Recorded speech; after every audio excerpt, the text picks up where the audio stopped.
Beyond the Waves is a Hail Hail Media production. It may contain sweary words, and adult situations may be discussed.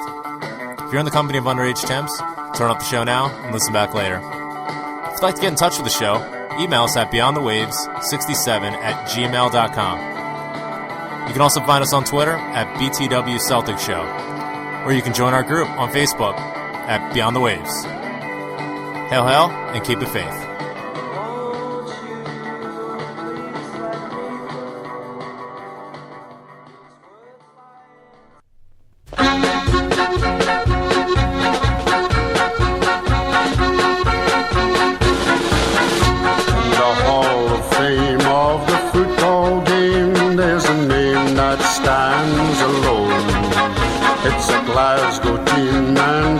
Supreme, where the game of football's known.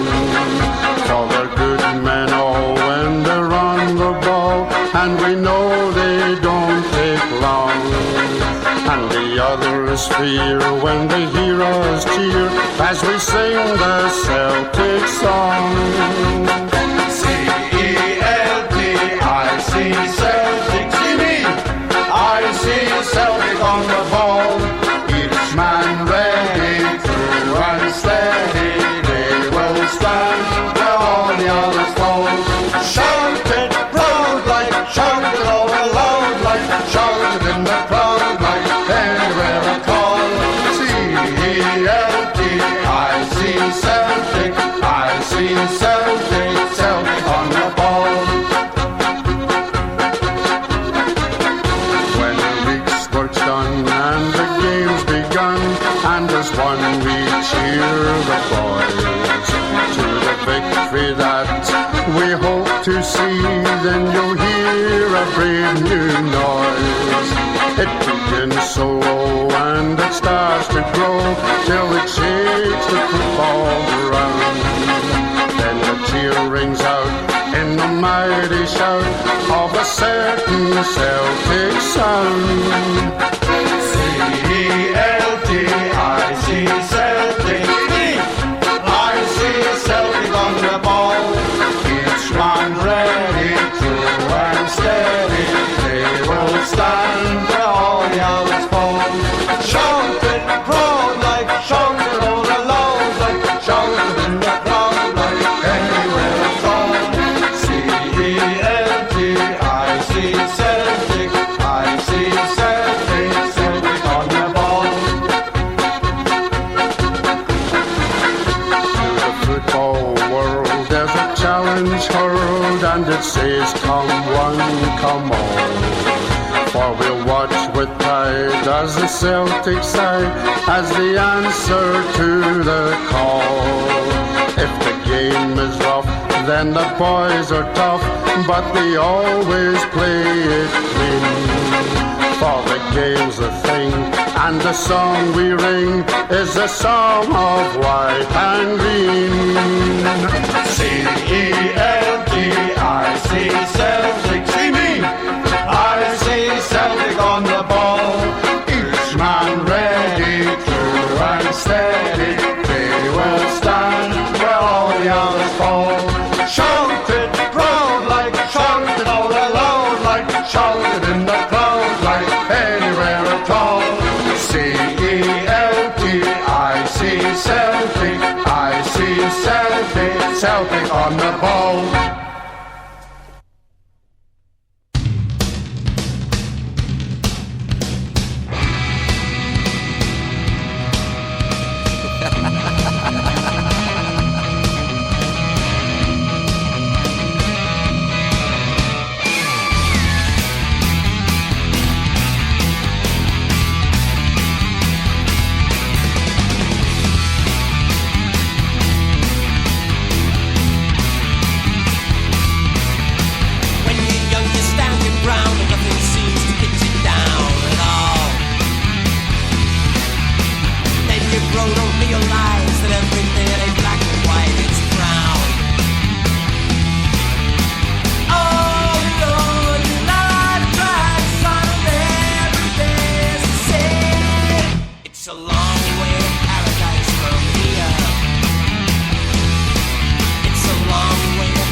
Welcome to the Beyond the Waves Celtic Football Show.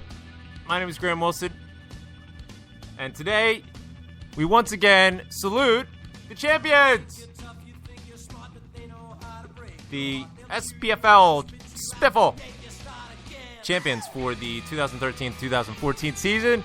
Celtic Football Club, it was our trophy. It will continue to be our trophy as we go for 10 in a row. Only 7 more to go. So that's fantastic. Today, 1-1 draw with the Staggies. I guess that's what Ross County, I guess they're not the hammer throwers. We'll have to isolate that moniker for Inverness Cali. The Staggies. I guess that's like a... Do they have a lot of deer up in the Highlands? I guess so. They like to get smashed on Jim Beam Red Stag. I doubt it. The shit that they have up there it puts Jim Beam whatever to shame.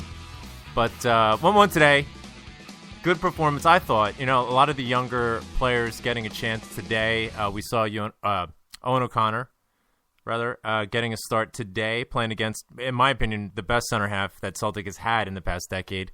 F. Ambrose pushed out wide right, and I think that, you know, obviously that's going to open things up just a bit. There's a different configuration. I think that had a lot to do with the first goal that was given up quite cheaply, but we came back with a nice equalizer, leading on Chris Commons, as we do, and got the draw. But it's just good to see the younger players get out there, and Liam Henderson especially getting the opportunity for some continuity. You know, several games played together on the bounce, giving him more and more of a comfort level playing with the first team, because in my opinion, I think that's the future.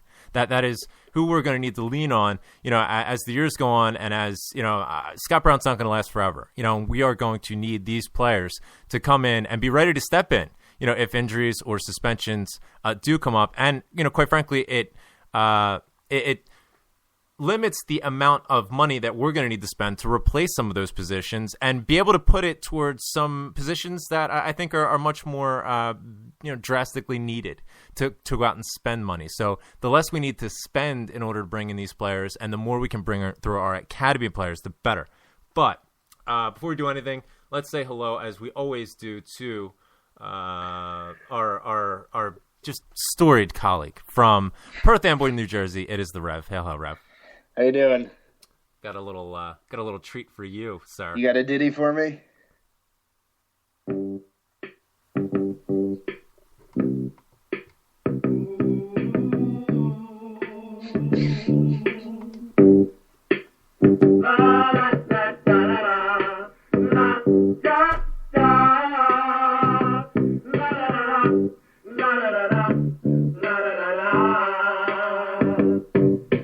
Rev was gonna watch the game, but then he got high. He was gonna get up early, take notes, but he got high. He was up at 4 a.m. eating Taco Bell. I know why. Wow, man. Because he got high. Yeah. Because he got high. Because he got high. There it is, the Rev calling in as he does every week. Rev, did you have a chance to see the game? What were your impressions? First, I just gotta say, you win. You win with that. I didn't see it coming, and congratulations, you win with that. But yeah, no, I watched the game. You know, it was what it was. It was not what I was hoping for their first return back home after clinching the league. I missed the Ross County goal. I watched the whole game. Because you get high? What? Yeah. Yeah. I don't know how I missed it. I guess I just kind of turned away for a minute. But yeah. I mean, it was sort of slap bang. It was on the break there, and it was like, wait, did that just happen? You know, I mean, and it was just a complete breakdown on that right-hand side, our right-hand side. You know, I think Ambrose, he wants to get adventurous. He wants to push up high. I mean, he even tries to do that at center half and playing out wide right. I think that he felt a bit more licensed to do that. And, you know, with O'Connell in there, you know, obviously his first start, and I mean his eyes must have been as big as saucers with that. He got a bit strung out of position, and you know it opened up a lot of space for Ross County to expose us and to get that goal. But go ahead. early on I was switching, trying to plug the laptop into the HDMI on the TV, so maybe that's when I missed it because that's about that time. But no, I mean I think it was an okay game, just anticlimactic for today. I think Van Dijk had a great game. I really liked seeing him. For a while when this second half started, I thought Samaras came on, and I just missed it because, I mean, okay, you can't really confuse the two unless you're certain referees. Little throwback a couple of seasons, but well done. No, kind of, crappy reception, and I just see a guy with, a big head of hair all the way up in the box, and looks like he's taking shots and stuff. And I thought it was Sammy for a minute. I'm like, and then they zoom in and it's Van Dijk, and I said, oh, all right, good on him. But no, decent effort by Commons to get the equalizer, and what can you say? It's a rainy day here. It's kind of dreary, so maybe that's kind of lending to my apathy. But we're champions. We did it. Hooray. Exactly. That's my thought as well. I mean, we wrapped up the league on Wednesday with, granted, the first half it left certain things to be desired. It certainly poured on in the second half.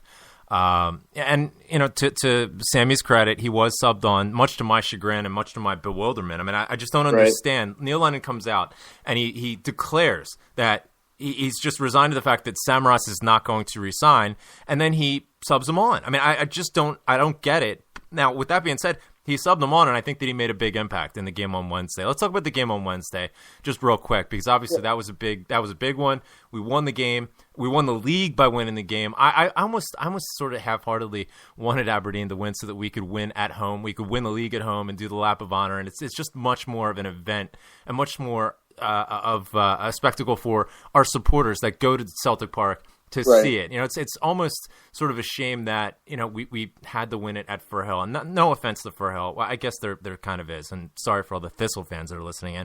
But it just seems like, the past couple of years we've won the league away from home. And, it's a bit anticlimactic. Like you said, to come back and there's just a different mentality. It's a foregone conclusion. It obviously gives Neil Lennon much more of a license and an opportunity to play some of the younger kids. And I think that's great. But nonetheless, the game on Wednesday, we saw Liam Henderson get his first goal, and I mean, it's just phenomenal to see. You can see the amount of excitement that comes over him, just by doing that. I mean, it's a lifelong dream to play for Celtic, and then you come in and you score in the game when you win the league. Right. I can't even imagine what that feels like. No, I was so thrilled for him because he's living kind of hit our dream, definitely, and a lot of other people's dreams to do that. That's like the thing you do in your backyard when you're kicking a ball against the house or something, and you set up that fantasy. I mean, for the American equivalent would be like bottom of the ninth, bases loaded, 2 outs in the World Series. That's you just create these kind of scenarios and stuff, and he got to live that on Wednesday. So I'm really thrilled for him, and I hope that, I'm sure we'll see him a couple more times, maybe not as starts, but, as late game substitutions this season. And then hopefully over the summer he can get some time in and we can see him again, next year while we're doing, hopefully we get the group stages of the Champions League. So those league games right before, maybe he can get a run out and we can continue to see his development. No question. I think he's going to be absolutely vital, especially for those early qualifiers. I mean, granted, we don't have a huge presence in the World Cup this season throughout our midfield, but nonetheless, I mean, I'm looking for him as a 17, 18-year-old. It takes a lot less time to recover. It takes, think about when you're, exactly. I mean, when you're 18 years old, I mean, you're just bound with energy, and I'm looking for him. He's not in that sort of mindset where he's going off to Dubai or he's going off and going on holiday wherever, and he needs to somehow. He's not old enough to go anywhere yet. Exactly, he's not allowed to fly on a plane by himself. That's fantastic. I'm just looking for him to work, especially hard throughout the run into the end of this season, I wouldn't be surprised. I mean, you brought up maybe seeing him start a couple of games. I wouldn't be surprised to see him start maybe, from here on out. It seems as though Neil Lennon has a lot of confidence in him, and he really is looking to him to stake his claim in the starting 11, and maybe not even the starting 11, but certainly stake his claim to be competitive for one of those starting spots. And the more competition you have, as we know, the better. So like I said, I wouldn't be surprised to see him get an extended run out of starts and maybe even substitutions for that matter. But Lee Griffiths again, both Wednesday and as well as today. I can't hold my hands up and say enough how wrong I was. I mean, granted, I had some reservations about, what he could contribute on the park, no question about it. But a lot of my reservations were stemming from the off the field sort of issues that he's had in the past. And knock wood, none of that has really risen and been an issue while he's been at Celtic, and long may that last. But I also didn't rate him in terms of what he could contribute on the park. And I was as wrong as I possibly could be, and he's proving me even more and more wrong every game. Today, obviously, not getting on the score sheet and maybe not really having as much of an impact. But granted, as we were talking about, when you have some young kids coming in and starting the game with a different formation and a different sort of feel, to how the buildup was going to take place. It seemed as though the buildup for us was much slower today. I think it maybe started from the back. I don't want to slag O'Connell too much because I think for his first start, I don't think that he did too much wrong. He had a couple of situations that might have been a bit ropey, but again, I mean, all you can do at this point is just support him, put him in positions and situations where he can build in confidence and grow and shine. But be that as it may, a slower buildup, I don't quite think that suits Lee Griffiths' game quite as much as an up-tempo game that we've really been walking into and evolving into over these past couple of months. Since he's come in and playing this 4-4-2 diamond that we've played. Today was a bit more of a flat 4-4-2, and that has its pluses and minuses as well. But getting back to my original point, Lee Griffiths, I think, has just been a phenomenal bit of business for what we allegedly paid for him. He's going to have a huge return, in terms of the goals he's going to score and the impact that he can have. I mean, he just never stops working. That's what I love. I mean, and that's what I think that has been missing from our strike partnership or any of our strikers, any of our forward players, really, for the past several years. I mean, Hooper in fits and starts would, he'd have a bit of that element to him where he would try and press the defenders and, make it difficult for other teams to try and keep the ball on the floor and harry them and make them have to huff it up the park. But Lee Griffiths certainly exhibits all of those properties. He never stops running. I mean, he plays, I sent out a tweet on Wednesday, Lee Griffiths plays every game like it's his last game. And he does it every single game, which is, I mean, you just can't ask for much more from a player like that. You hear that? That's me eating my words.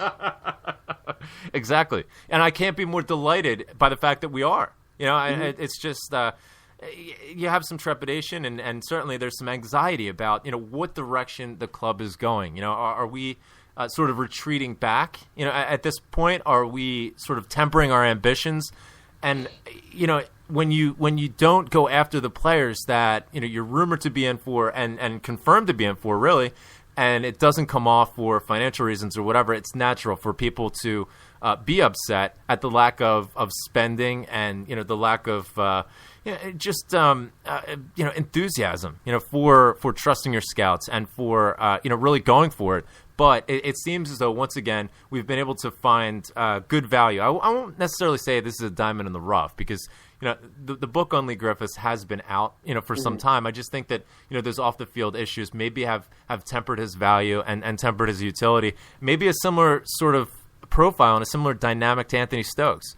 Anthony Stokes has come on in leaps and bounds, and he was fantastic on Wednesday as well.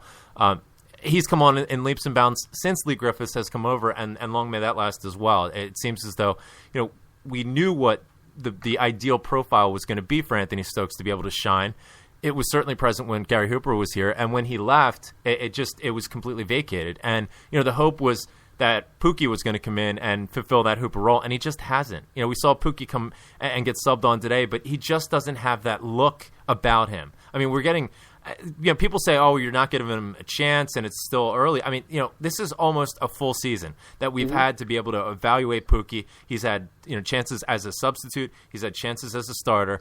And it just doesn't come off as if he's going to be a prolific goal scorer, i.e. in the mold of a Gary Hooper, or, even in a role where he can support his fellow striker and make them better. It just doesn't seem as though, he has that look in his eye where he's going out and he's just going to, he's going to grab the game by the scruff of the neck. It's like, well, I hope the game comes to me. And you just can't have that in Scotland.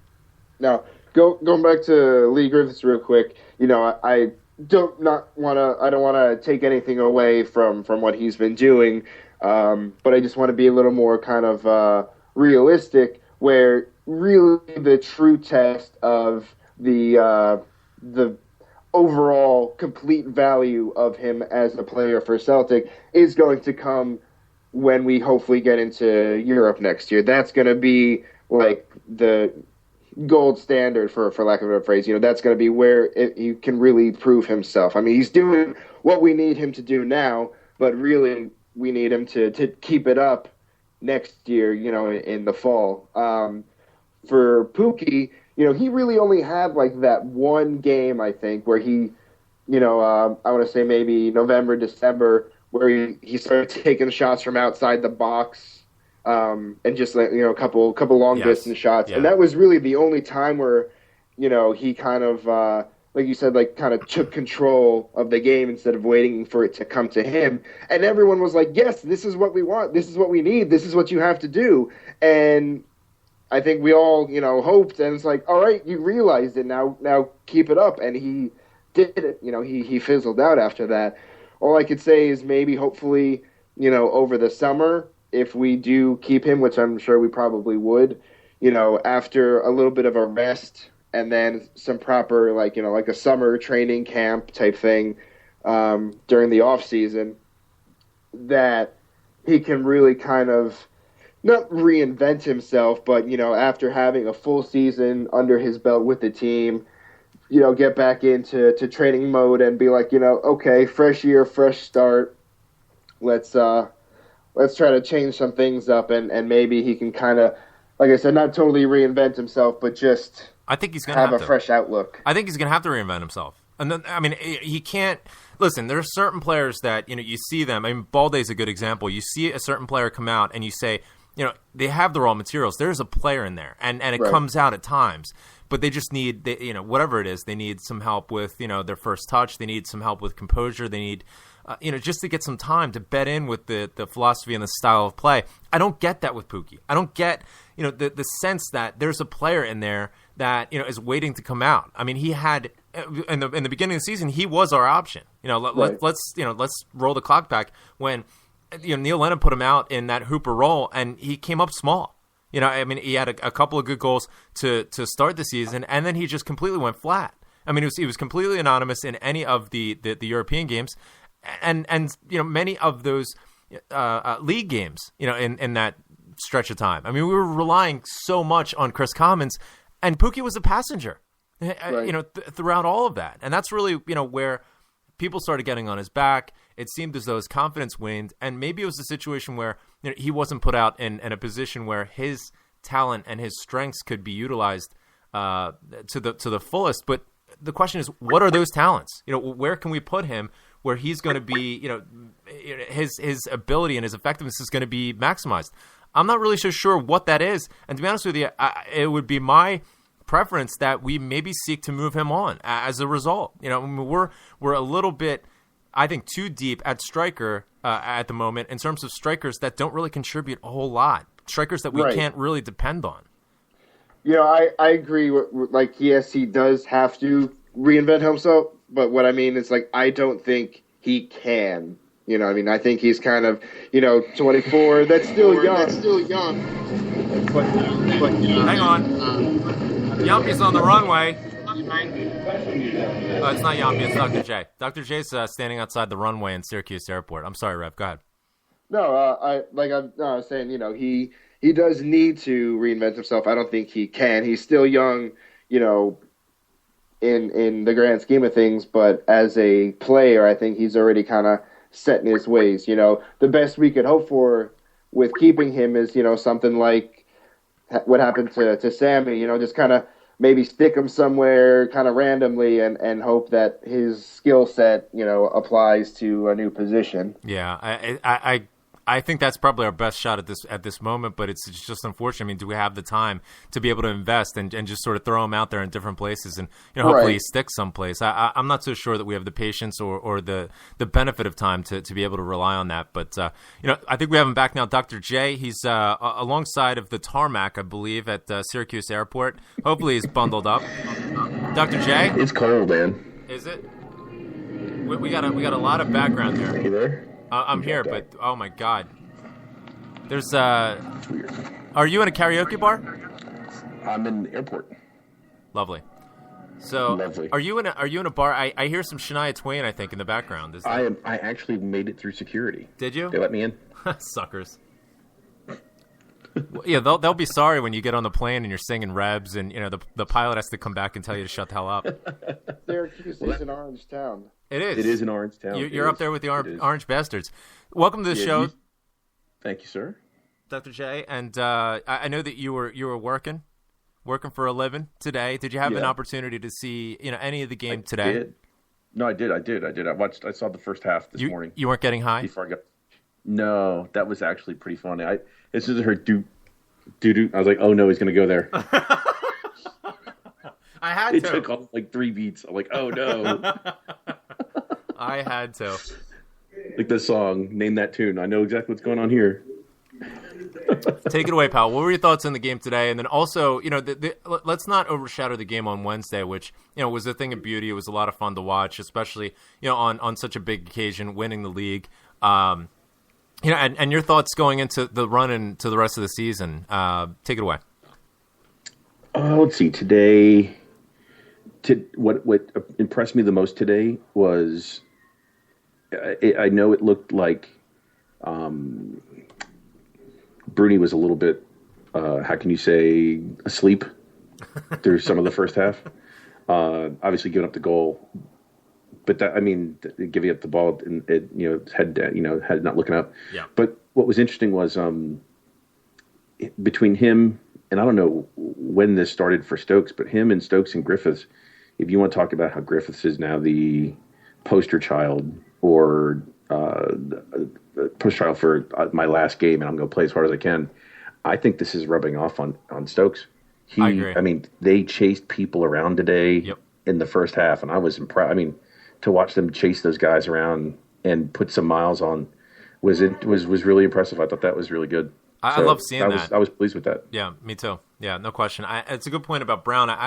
How much of it do you think is Brown having Liam Henderson next to him and wanting to sort of carry him through the game? Not so much carry him, but be a mentor, a live time for him, and sort of try and do two jobs at once. Sort of mentoring Henderson while doing his own job and going through the game. How much of it do you think is that? A lot, because it was 3 jobs today. Yeah, it was his job and then playing a defensive role to cover up for O'Connell. So, I mean, that was keeping an eye on that also, because God knows. I mean, please don't ever let me ever see Effie on the right side again, please. I mean, I like the guy. He looks like he's a lot of fun. He's a big guy, but he just, to be able to bomb down the right side, he needs the speed to get back. He just doesn't. No, he doesn't right. have the speed of Lustiger or of Matthews to be able to get back down the right side. And by the way, can someone put out a PBA for APB? Excuse me, ABB for Darnell Fisher? Exactly. I was asking the same thing. Is Darnell Fisher injured? It's a genuine question. He very well may be, and I'm not aware of it, but he didn't get a game on Wednesday. I would think that would be a perfect outlet, especially with Adam Matthews being coming up a bit lame. He wasn't even on the bench, and then given the fact that Adam Matthews wasn't available, he didn't make the bench today either. I mean, what happened to Darnell Fisher? I don't think he put a foot wrong. No, I don't think so at all. As well as he's played, I mean, I would have rather given Effie the day off and put him out there on that right side. Agreed. But I don't. Maybe you just can't do it with 2 newbies in the back. I mean, yeah. Whatever. But Where is he? I mean, I'd love to see him. Doesn't he? He only needs what, another maybe 1 or 2 games to get a medal, right? Or does he have enough to get a medal? I'm not 100%. I believe it's 8 games, but I'm not 100% sure. What the requirements are. I think a lot of it is up to the sort of the discretion of the club. I mean, it certainly should be, but no question that I think that if he is fit, indeed, and he very well may not be, and I hope that. I mean, I hope he's not injured, but I hope that there is an explanation such as that for why he wasn't on the bench, because I wouldn't want to see him sort of wither away, especially granted. And especially given the fact that his contract is up in the summer. He's the type of player that I would want to re-sign. He's not going to need big money, to keep him on, but I think that he's huge upside. Hello.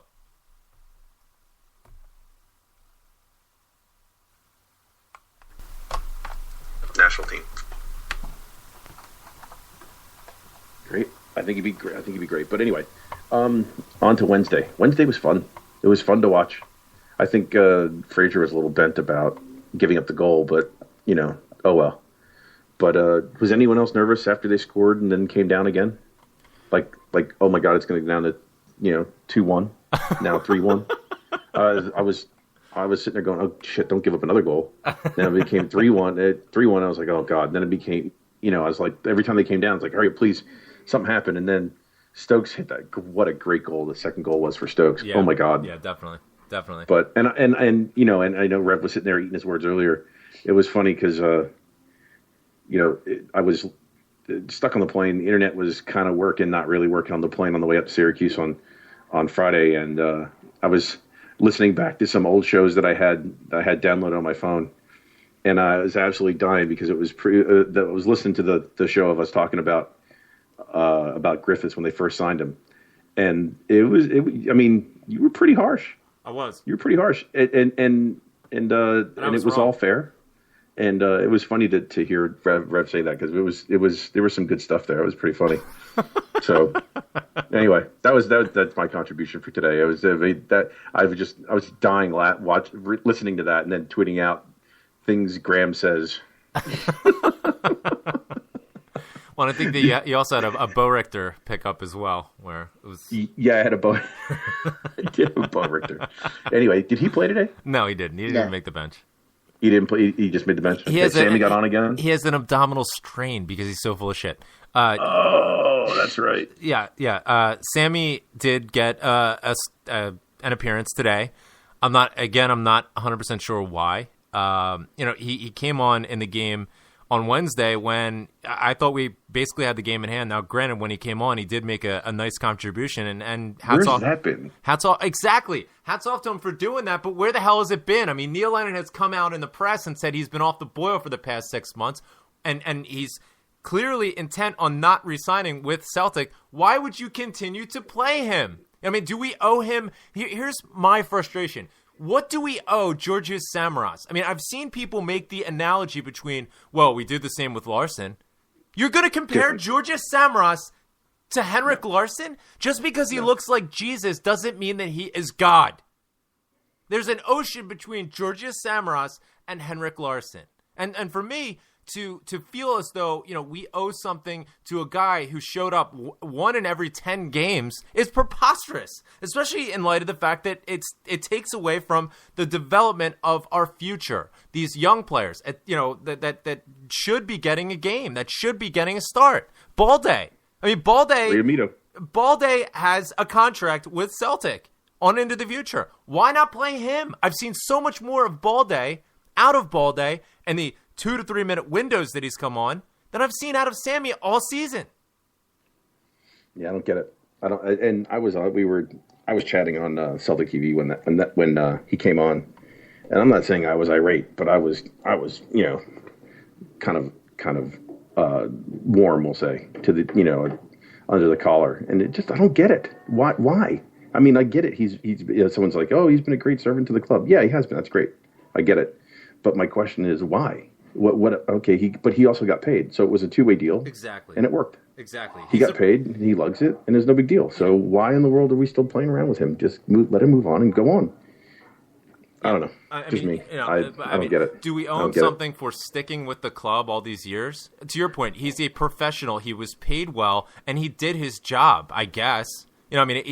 He was far below mediocre in a lot of situations and spectacular in the odd occasion. He wasn't Henrik Larsson. We don't owe him anything, especially to the detriment of our future development. That's all I'm saying. I just don't understand. I mean, it opens up to all sorts of speculation. I mean, does he have pictures of Lennon, in a compromising position?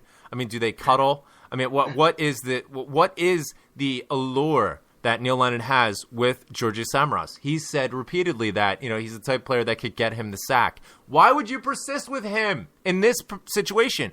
Okay, if he re-signs a deal, for another 3 years and, he's committed his future or, the rest of his career to us, then that's a completely different scenario. But if he only has another month left with the club and we're just going to do him a favor, I mean, it's like Neil Lennon doesn't understand the concept of leverage. You have to hold people accountable. If you have a run of shitty games, you have to go on the bench. And Neil Lennon has never gotten that idea. He's never gotten the idea that when Sammy sits out a few games and then he comes in, he plays his ass off, because he wants to play. But if you put him out there every week and he feels as though he's undroppable, he doesn't give you the effort that you need. That's just basic accountability.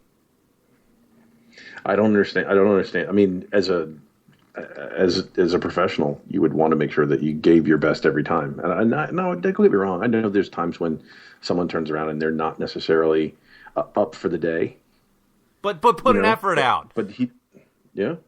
I mean, I agree 100% with what you're saying. I mean, you go out on certain days, and not for 3 weeks at a clip. Exactly. You go out certain days, and you're like, I just don't have my best today, or the confidence just isn't there. But work your ass off. At least look like you're trying. And there are so many situations when he doesn't have that. And a game like today, it just doesn't suit him. With a slower bit of a build-up, he just breaks down any sort of build-up that we have, especially as he drifts more centrally and he puts his back to goal. There were several instances where he gave the ball away cheaply, and it was textbook Sammy. Sammy is effective when we're playing teams on the break, and you can give him an out ball down that left-hand side. Otherwise, open game, useless. That's why he did well on Wednesday. It was an open game. Exactly. Pardik is trying to go ahead and press to get another goal. They scored once. They're pressing. They're committing men forward, and then look what happens. That's the reason why he does well in Europe, because people press, and it opens up space. I mean, I don't get it, and especially, I mean, it's funny, having this conversation now, because looking back to that show we did in February, it still amazes me. He must have something on Lennon, because for as much as Lennon's done to resurrect his career, that was DOA after he left Man City, and then dead again after Mowbray left. Come on, you got to be kidding me. And then there's got to be something. There's got to be a reason, but I don't know what it is. Yeah, listen, I don't begrudge him. I wish him well wherever he winds up, and I'm sure that in a certain situation, in a certain environment with a certain team that plays a certain way, he can be very effective. But I'm not so sure that is with Celtic any longer in the dynamic and the environment that we have just now. And to continue playing him is just it's frustrating. What I want to see now that we have the league wrapped up, is our future. And Sammy is the opposite of our future. And, it's just unexplainable. So would it surprise you or piss you off? Which one? If he goes into World Cup, does and then no offers come around and he wants to slither back? I think that there will be offers. I think that, I'll take your hypothetical, but first I'm going to say I think there will be offers. I think that there are plenty of continental teams that can pay him the sort of money that I think that he is due. That I think he thinks he is due. And from that team's perspective, they will look at it as good value. And I see that more as an outlet, maybe going back to Greece, as an option, or even coming to America. I've heard that scenario put out there, and the more I think about it, the more I think it makes sense. But it's certainly not limited to America. It is, in my opinion, a more and more valid option. But if the situation that you're laying out there, if that does come to fruition, and he just doesn't have any offers, and he comes back and he takes whatever the offer was that Celtic had levied him, I mean, it just depends on where he's going to be played. And what his effectiveness is going to be. I don't begrudge him personally, but I just in the context of the here and now, it doesn't look like his future is with us. So I just don't understand the utility or the pragmatism in playing him. I don't get it. Yeah. No, I think he's got a place to. I mean, I don't know. It's weird. I mean, he turned down Ruben Kazan. I mean, he's turned down numerous things in France. I don't understand what the hell he's waiting for. Yeah, I don't get it. What are you waiting for? Just go. I mean, just go. Just go ahead and do him a favor. You could have made the club a few dollars, and I don't understand why. I don't get it. It's overly bewildering. And when you read his agent's tweets on Twitter, it just it goes exponential. I can't make heads or tails of it, other than say he wouldn't get near the first team if I had my druthers. And I'd be playing ball day. Get him some more time, get him some more confidence. He's ready to go. And I almost felt bad for ball day. You saw shots of him, walking out onto the park in the celebration at Fir Hill, and you could just see the look on his face, like, he's just like, I want to be part of this, but you won't let me. You just got that sense from him. And it's he's definitely not Rabiu. What's his face? Rabbi. Rabiu, what was his last name? Ibrahim. Ibrahim, yeah. Remember, no matter what was going on, no matter what we said, he's our John Terry. No matter what was going on, he was celebrating it. Yeah. I think he played for grand total of 5 minutes total, throughout his time at Celtic. But nobody celebrated that league title more than him. And to your point, he was up in there. I think isn't he the one standing next to the chick who was in the pink dress or in the orange dress or something last year? When he's standing next to her, going, "Oh, let me see myself in this big piece of silverware. Yes, it's me. It's all about me. Oh wait, I didn't play." Or in the 125th jersey video and stuff. Right. He's in that too. Yeah. 20 years from now, we're going to look back on the 125th anniversary video and be like, who's that little fucker? Who's that kid? Where'd he come from? I know who he is. He's the one who celebrated. That guy's like 4'10". Did he win like a Bud Light commercial deal where he was able to go ahead and jump in? He was able to do anything. He's able to jump into a cab and then hit Vegas and be on a show and something. He was playing a cameo that he did. He was playing table tennis with Arnold Schwarzenegger, and got in the back of a limo with a bunch of women, and then he found himself in Glasgow, holding up a trophy. Yeah, exactly. We rap. So speaking of which, what's weird when you say just our hashtag free Amito, what about for Johnson? I mean, he scored a couple goals recently for the 20s. And I'd love to see him come out there too. Exactly, I'd love to see what we spent $100,000 on. This whole Sam, and he's apparently the same size. He and Balde would be two massive guys up top. No question. They're both 6'4", 6'5". I mean, it'd be great to see him get in there. And by all accounts, he's got a sweet left foot. There. Yeah, he's got a sweet left foot. He plays that left channel that Sammy has fulfilled over the past several years. I could see him as a very practical replacement for Sammy, if and when that ever happens. And he did pick up an injury when he first came in. Granted, he didn't have much of a preseason. The Icelandic season doesn't overlap, with the traditional FIFA league protocol. So, it's a similar situation to Lustig when he came in. Not so much with Commons when he came up from England, but it takes some time to get bedded in. He's a bit younger. He's only 20 years old. He's been playing with the U20s, and he's been scoring goals. To your point, so that's another situation where instead of having Samaras on the bench, put him on the bench. And if nothing else, if you're not going to give him time, give him some experience around the first team. We've talked ad nauseum, and Neil Lennon has mentioned the utility of these young players being able to travel with the first team and how much of an impact that has on them. Why not do that? You're taking an opportunity away from one of these young players by putting Samaras on the bench. Oh, totally. We could have brought back Callum McGregor. I mean, who's scoring goals? No, seriously, he's scoring goals down at Knott's. Why didn't we have? I mean, we could have brought him back, but no, we don't have room for him because he's not going to play.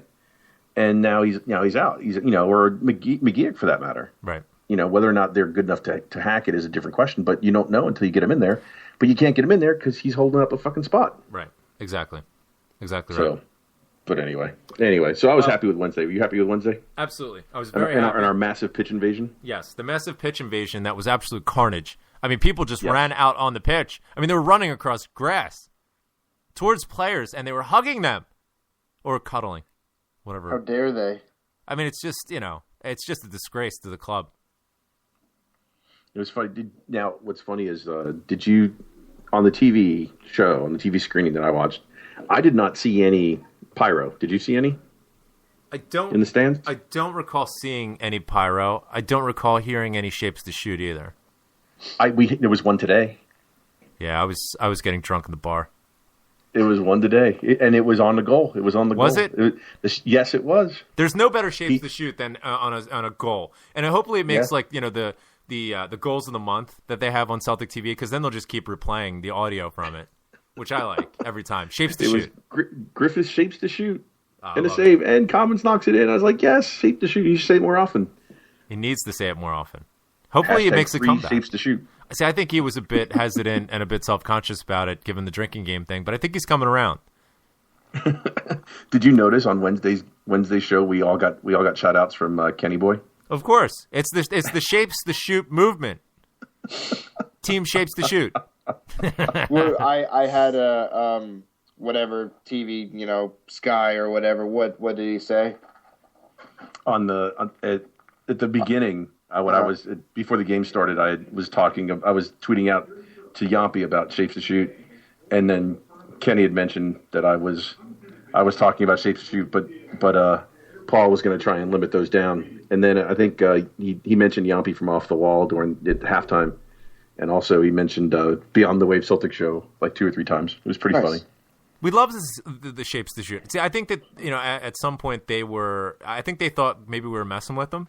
But it's genuine. I love the shapes to shoot. They need to do it more. Look at Griffiths. He's just standing there. He looks like he wants the shapes to shoot. He is like a shoot-shaped striker. He doesn't even need to shape himself to shoot. He's already shot-shaped. He shapes the pass. No, that's Johansson. Johansson's shaping the pass. Shapes the pass. He offers the pass. Anyway, it was good. I thought Wednesday was good. I enjoyed Wednesday. I made my wife take my son to training because I was not going to leave the couch at halftime. Damn, what are you, Chris Long? Yes. Next thing you know, you're going to be stealing her Twitter. I might have to. So I'm like, Stacey, you got to go. She's like, why? I said, you got to take the boy to training. Why? Don't you get up? Go. I said, no, game's on. And get me a steak while you're out. Yeah, steak and blowjob day. Oh my God! Hey, you'll get it. You'll get made up for that during the chicken and licking day. Oh yes, that's the way it works sometimes. Yes, it's payback. It's only fair. Swear words and adult situations, ladies and gentlemen. This is why you can't listen with underage Tims. Yes, I can't play this one for Max. Can't play not this week. Not this week. That'd be bad. We're gonna give this one. We're gonna give this one a miss. Sorry, Max. Yeah, sorry, Max. Anyway, so Wednesday was good. Today was okay. I mean, I like the way Griffiths runs. I really do. His he motor. Never stops. Oh no, he works his ass off. And it rubs off. Yeah, I agree. It's contagious. No, I mean, what'd you think of O'Connell's debut? Well, and I mentioned this a bit earlier, where I don't want to be overly critical. I mean, it looked like it was his debut, and granted, a debut for one position is not the same as any other. I mean, a debut for center half is chock full of a lot of pressure and a lot of responsibility, and especially in terms of reading the game, positioning, those sorts of things. A debut for a striker or maybe even like an advancing midfield is a completely different kettle of fish, where you're looking to provide a bit of spark, but as long as you do the simple things early on, get yourself settled and get yourself composed and earn the trust of your teammates, you can sort of grow into the game. Center half, you always have to be on, and you have to be on from the very first minute. And I think that was something that caught O'Connell off. Is he 18? Another 18, 19-year-old? Yeah, he's 18. So I mean, it's another situation where we have one of these players for the future, and you're hopeful for him. And again, I don't want to be overly critical. I think that he did a lot of good things, over the course of the game. What I'm looking for from these 17, 18-year-old players is, are they going to do the simple things well? Are they going to execute the simple things and not make too many mistakes? O'Connell made a couple of mistakes, and for a debut for an 18-year-old player, that's going to happen. You have to accept it, but it's the type of thing where you're going to find out how they're going to adjust and be under able, pressure. Yep. Exactly, be able to adapt over the course of several weeks. So I'm hopeful that maybe he gets another opportunity, and it doesn't go the way of we saw Joe Chalmers last season against Inverness Cali. He came on for the last, I believe, 25 minutes away at Cali. Didn't have really the best performance. I mean, we were 4-0 up at the time, wound up 4-2, and he made a couple of mistakes. We haven't seen him with the first team since. So I hope it's not going to be a situation where, we're not going to see O'Connell again, for an extended period. I hope that he gets some more opportunities. That's a nice segue into my next question. How much value are you putting on the results from here on out? We have the league wrapped up. The points record or whatever, you want to say, that's out of reach at this point. Are you more concerned with results, or are you more sort of hopeful or looking for some of these younger players to come in and have an impact? What would you rather? I'm more concerned about. I'm looking at individual results. That's to me, that's what's most important at this point in time. It's basically inventory time between now and the end of the season. Agreed. As far as what we've got to be looking for and what we've got to be doing. I say we. What Lenny should be doing is looking at. What stock he has to take and what he's, who's going to call back, what's going to look at. I know it's just common sense stuff, but I really do believe that, win or lose at this point in time, I'm really, really more concerned about the way those kids played. Like today, I thought Henderson was kind of like non-existent, but I think that's probably more because, I don't think FA really helped him all that much. Yeah. That's just me. Even on Wednesday, who went to right back and played right back on Wednesday? Scott Brown. Yeah, Scott Brown did, right. It's like straight out of Mowbray. What? Scott Brown at right back? What? Yeah, well, that's because they already taken Charlie off. And there was no Darnell Fisher. Yeah, no Darnell Fisher, exactly. So, because we had to keep Sammy around. But anyway, but that was one of those things that, that even when Bruni moved back into that spot, and when that happened, I thought, and Sammy came, I thought Henderson kind of faded a little bit in the game. Yeah. Mainly because they're going to try and run everything down that left side as compared to where he's on that right side. Now he has been playing a lot of football recently. This is 3 games over the course of the week. Granted, he was subbed out, quite relatively early on, especially for Neil Lennon, who likes to wait until the 83rd minute to make a substitution on Wednesday. Rev, let me turn to you. Same question. Are you? If we, played, let's say, 3 kids in every game, and it doesn't even need to be the same 3 kids, but, maybe just rotate it around and get some of these younger players in and see how they react with the first team, would you be okay with putting that sort of dynamic out there and drawing every game for the rest of the season, or maybe, giving away a couple of games as a byproduct of that? Or are you more concerned with going out each week and trying to get a result with the best team that you got? I think the result... You want to go out to win every game. Sure. I don't mean we Definitely. have to go kind of overkill. I would say 3 might be too many. I would be comfortable with 2 under 20s or whatever every game. I think that's a nice balance between typical, first team starters who, you're going to win the game with, and putting some new guys in. So I would say 2 is a safe bet. Maybe, sub a third one on later in the game if we're already up by a couple goals. I think something that's like fair. that. Yeah, I think that's fair. And, it gets back to my earlier point of we need to not just be able to give these kids a chance to mature, with the first team, but also give ourselves an idea of who, who's going to be able to have an impact. Are we going to have another James Forrester on our hands? Are we going to have another one of these kids that's possibly much more ready for the first team than we actually thought, and thereby not needing to go out and buy a player for that position? Maybe we already have a player for that position. That, I think, is vital information. I think that we're noticing with Liam Henderson that, in my opinion, I think we have the type of player where we don't need to go out and purchase another central midfielder. I think that we're exceptionally deep at that position, and maybe we can lose, a player or two in that position. So knowing that, and maybe, playing O'Connell, hypothetically, in a couple more games, knowing that, if he grows into the game and displays the types of attributes where we can say, right, I can see him getting into the first team in the next year or two,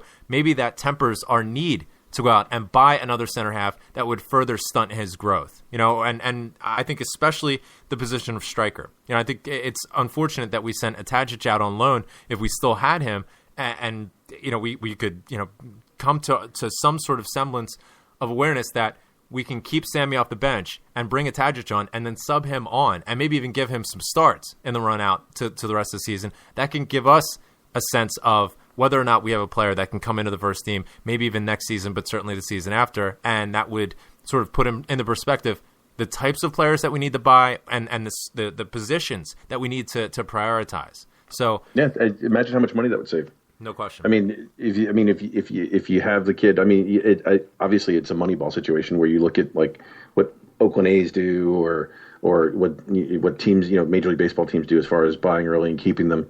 I mean, we have these kids that are basically on peanut wages, and we could probably go get, a couple people to spice in there and be just fine. But the problem that you're going to see, Graham, and this was a comment I made the other day on an article where someone was bitching about about not playing kids. You end up with half the support screaming, well, you're not being the club, the board, they're not ambitious. Mm-hmm. And then you learn in the other half, it's just like, how come we're not playing kids? And then, then people bitch when Morton happens, when we're playing, 4 or 5 of those kids, or 4 or 5 of the fringe players. So, I mean, we've got to decide. And I think your question at the beginning of this whole situation is fair. Are you more worried about results or individual performances? At this point in time, like I said, I think he needs to look at individual performances because, just like Darnell, was there any way he knew that Darnell could handle being slotted right in and playing first team football at 19, 20, 21 years old? Not until you see him. What he does? Not until you see him on the park. Not until you see him. Right. Exactly. Right. So why, if you didn't have to put Darnell in during the season when the season's in doubt, if you didn't have to, he wouldn't. The only reason he did is someone was injured. And you never know. Now, yeah, exactly. But now it doesn't matter. Right. And now you have the ability to go to do this, and God forbid the first person who bitches and moans, "Oh, we're not being ambitious." Shut up. Yeah. Shut up. This is not about ambitious, not about winning points, not about anything else. We need to know. We need to take stock of what we have. We need to go through and do an inventory and say, we have enough here, we don't have enough here. Who can we sell? It needs to be, the team needs to be tweaked. That team is so stacked at the front half of the field and absolute nothing between defense and in the goalkeeping area. I mean, Jesus Christ. I mean, we have 15 strikers and 32 midfielders, and four defenders and 1.5 goalkeepers. I see what you did. Dr. J, thanks so much for calling in, pal. We'll let you get back to preparing for your flight. I know your preparation is much different than mine, but a safe flight back, and we'll catch up with you soon. Yeah, no big deal. Nice hour and a half delay, so thanks, we'll get there eventually. Good stuff. Later, boys. Hail. See you, Bob. Later. That is Dr. J calling in. I didn't have his audio fanfare queued up. Hopefully Yumpy's going to call in here soon. I get something in store for him. Maybe I let the cat out of the bag and now he doesn't want to call in. That's okay. If you don't call in, I'm playing it anyway. I don't care. You know how I work. Doesn't matter either way. No, and I think that, the question that I'm asking, and Dr. J picked up on it as well as you, I want to get your sense because, Dr. J's point was right. You get half the support that says, oh, we're just chucking it for the rest of the season. Well, my mentality is in the context where we are. We have an opportunity to play competitive games that don't mean anything. I know that's an oxymoron, but these are still competitive games. We're going up against live fire. The right. Opponents that we're going up against are playing, to get a scalp, and that scalp is Celtic. So it's a great way to get a sense for how some younger players are going to react to that. I mean, it's a perfect opportunity. And you don't get the same opportunity in playing these preseason friendlies because the opposition that you're going up against is oftentimes made up of the same consistency. It's not their first team players either. And the players are just trying to get some fitness and trying to play their way back into form after going to Dubai and stuffing their faces for a month. So I think it's an opportunity. It would be very unfortunate to pass it by without getting a look at Heron. I was hopeful that we'd get a chance to see Heron today, to get a look at O'Connell, maybe, to get a look at Frazier again, speaking of young center halves, and certainly Liam Henderson. I mean, we're getting, quite the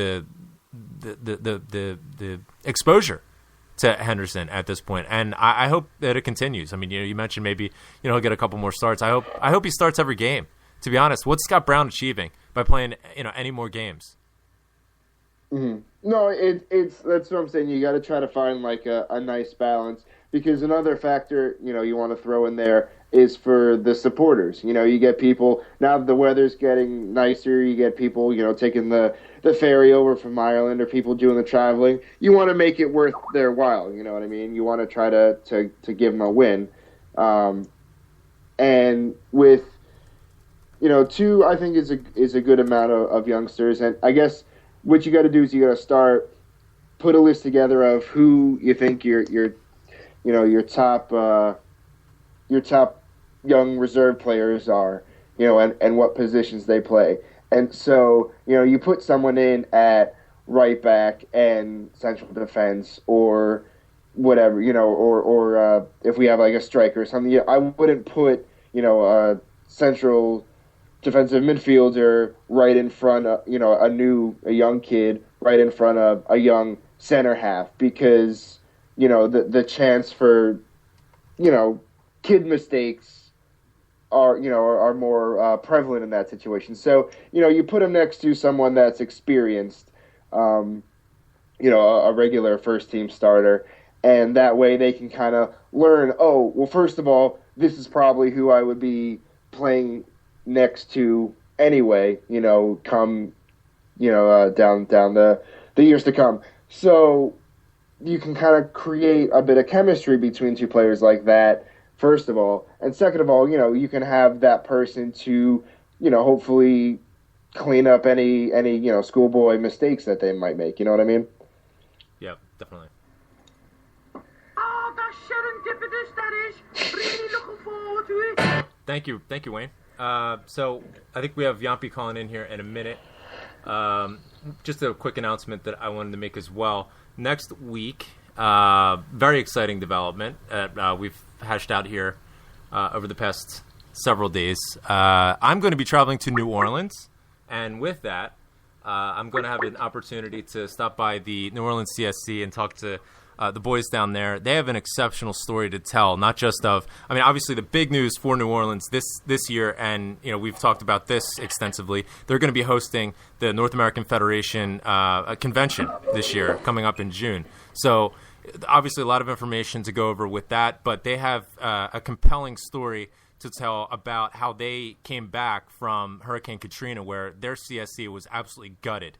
So I'm going to be coming to you live from the New Orleans CSC next Saturday after the game against Dundee United. We're going to be talking to Stephen Patterson and hopefully, many of the other, participants and members of the New Orleans CSC, Stephen Hosenthal.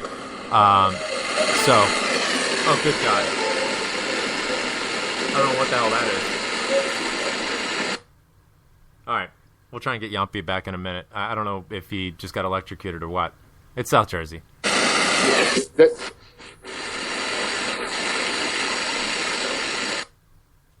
All right. That was really bad. So let's try and get the Rev back here, and then I'm not sure what the deal is with Yampi, but Yampi, if you're listening, we're having a lot of feedback. So I don't know. What do you expect from the Sons of N? Now, first off, that's factually incorrect. And you're not giving Yampi a chance to be here live and defend himself. So I will do that. He's not a member of the Sons of Ben. I know. For obvious reason, and you should be ashamed of yourself for doing that. Let me try calling Yampi myself, and we'll see if that works better. But what can you say? I mean, live radio, it has its challenges. Let's try one more time. Nope. Woo, man, that is bad. It sounds like he's in a frying pan. Is he frying something up? I think he's frying his phone up. Is this his way of getting out of his fanfare, I think? It ain't gonna work, though. I'm playing it right now. I don't even care. Yumpy, this goes out to you. I don't know what the deal is with your phone. Maybe you want to restart your phone or what the deal is, or maybe it's a problem with your microphone, but this goes out to you.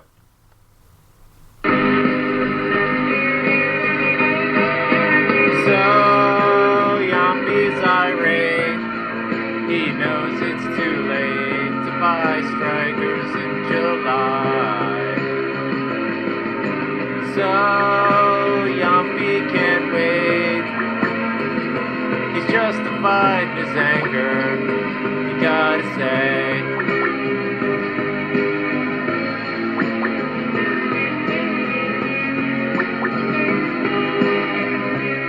Now that is quality. Let's try one more time and see if we can get him on here. Nope. He's in a sleet storm. He's so angry that, I mean, he's literally on fire. Oh, jeez, I don't know. Rev, what are you going to do? You got nothing? Are you getting high?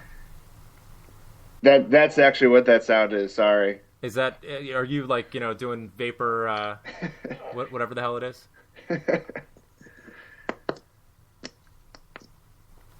Yeah, I'm trying to diagnose this issue on the fly, and it's, I'm lost. I don't know what the deal is. Huh. Maybe we can get Honey Boo Boo on in the meantime while we try and sort this out. You know what I'm talking about. I do. Beard oil. I do. Everyone else probably thinks you're crazy. This show needs some beard oil, I think. And beard oil is, I mean, it's just the elixir.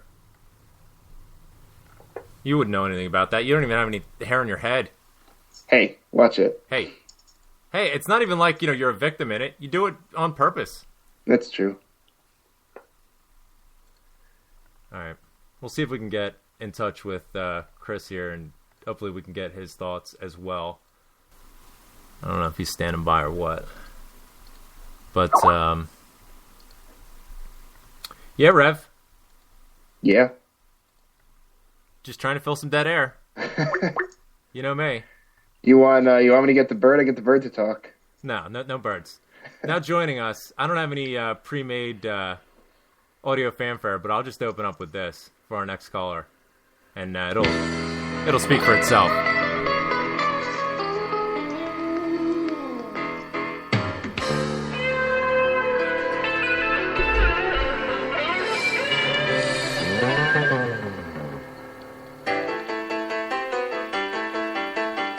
Hello.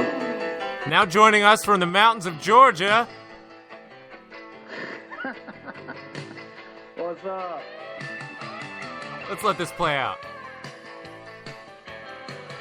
You can't beat a little Hank Williams. Lord, it's hard to be a natural man.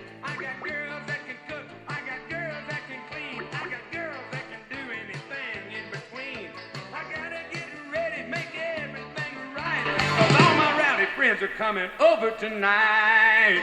Chris Long is joining us now from Athens, Georgia. Hank Jr., CSC. Love it, baby. How you doing, pal? I'm good, man. How about y'all? Not too bad. Thanks for calling in. Yeah, man. How's by you?